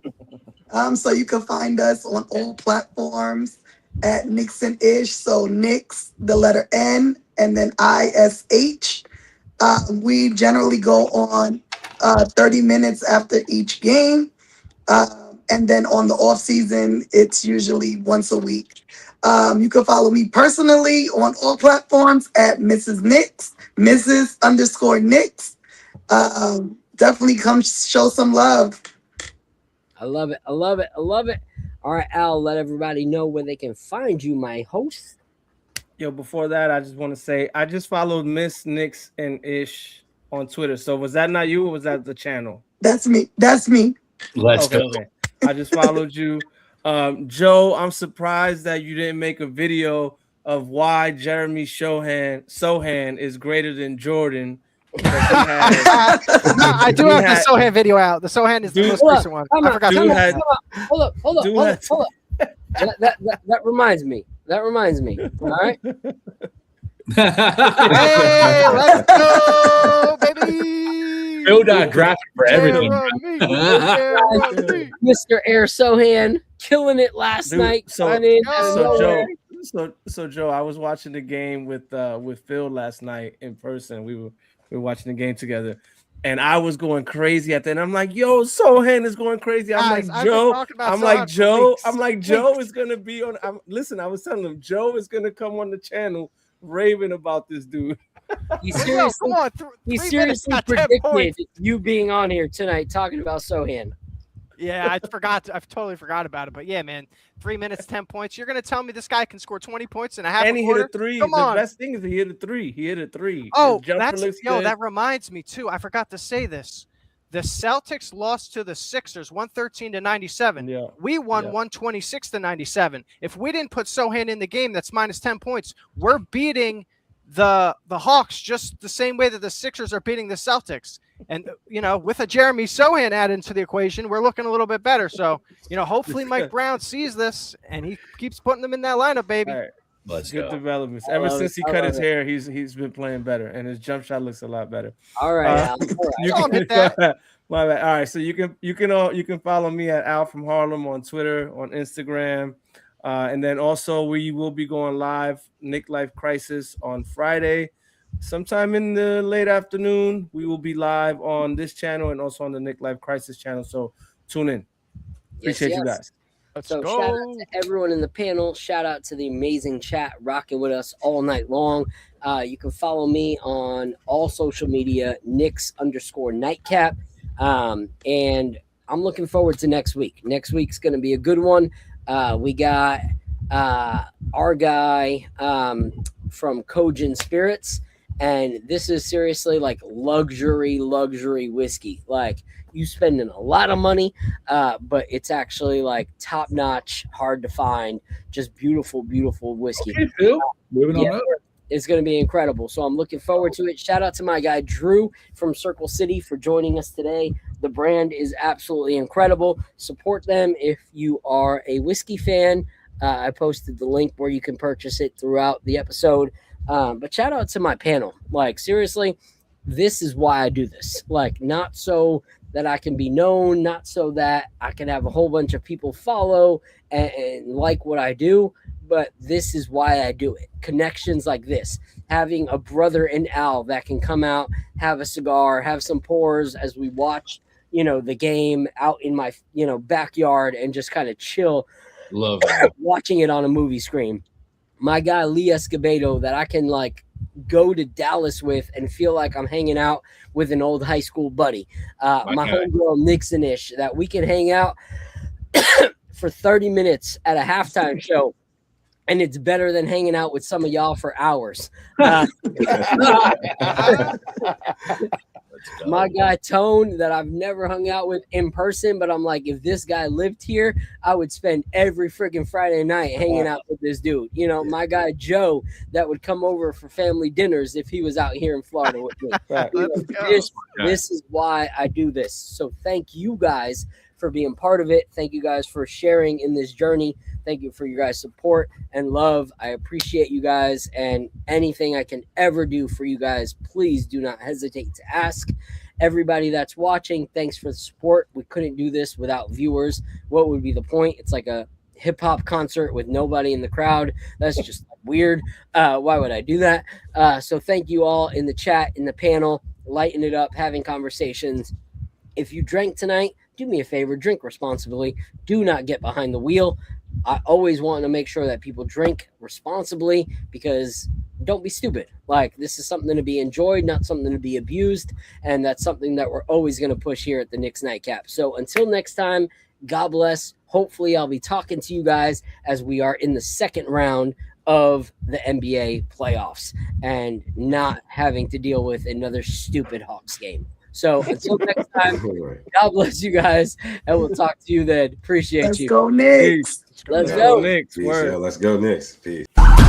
This is the moment we waited for. Everything you want is right here. We gon' give them what they came for. We gon' take it up from last year. Shoot 'em my shot, boy, I'm long range. Me and the team on the same thing. Stayed down, never switched up. Only thing changed was the game. I'm in the zone now. Nothing can change what we on now. When I pull up, know it's going down.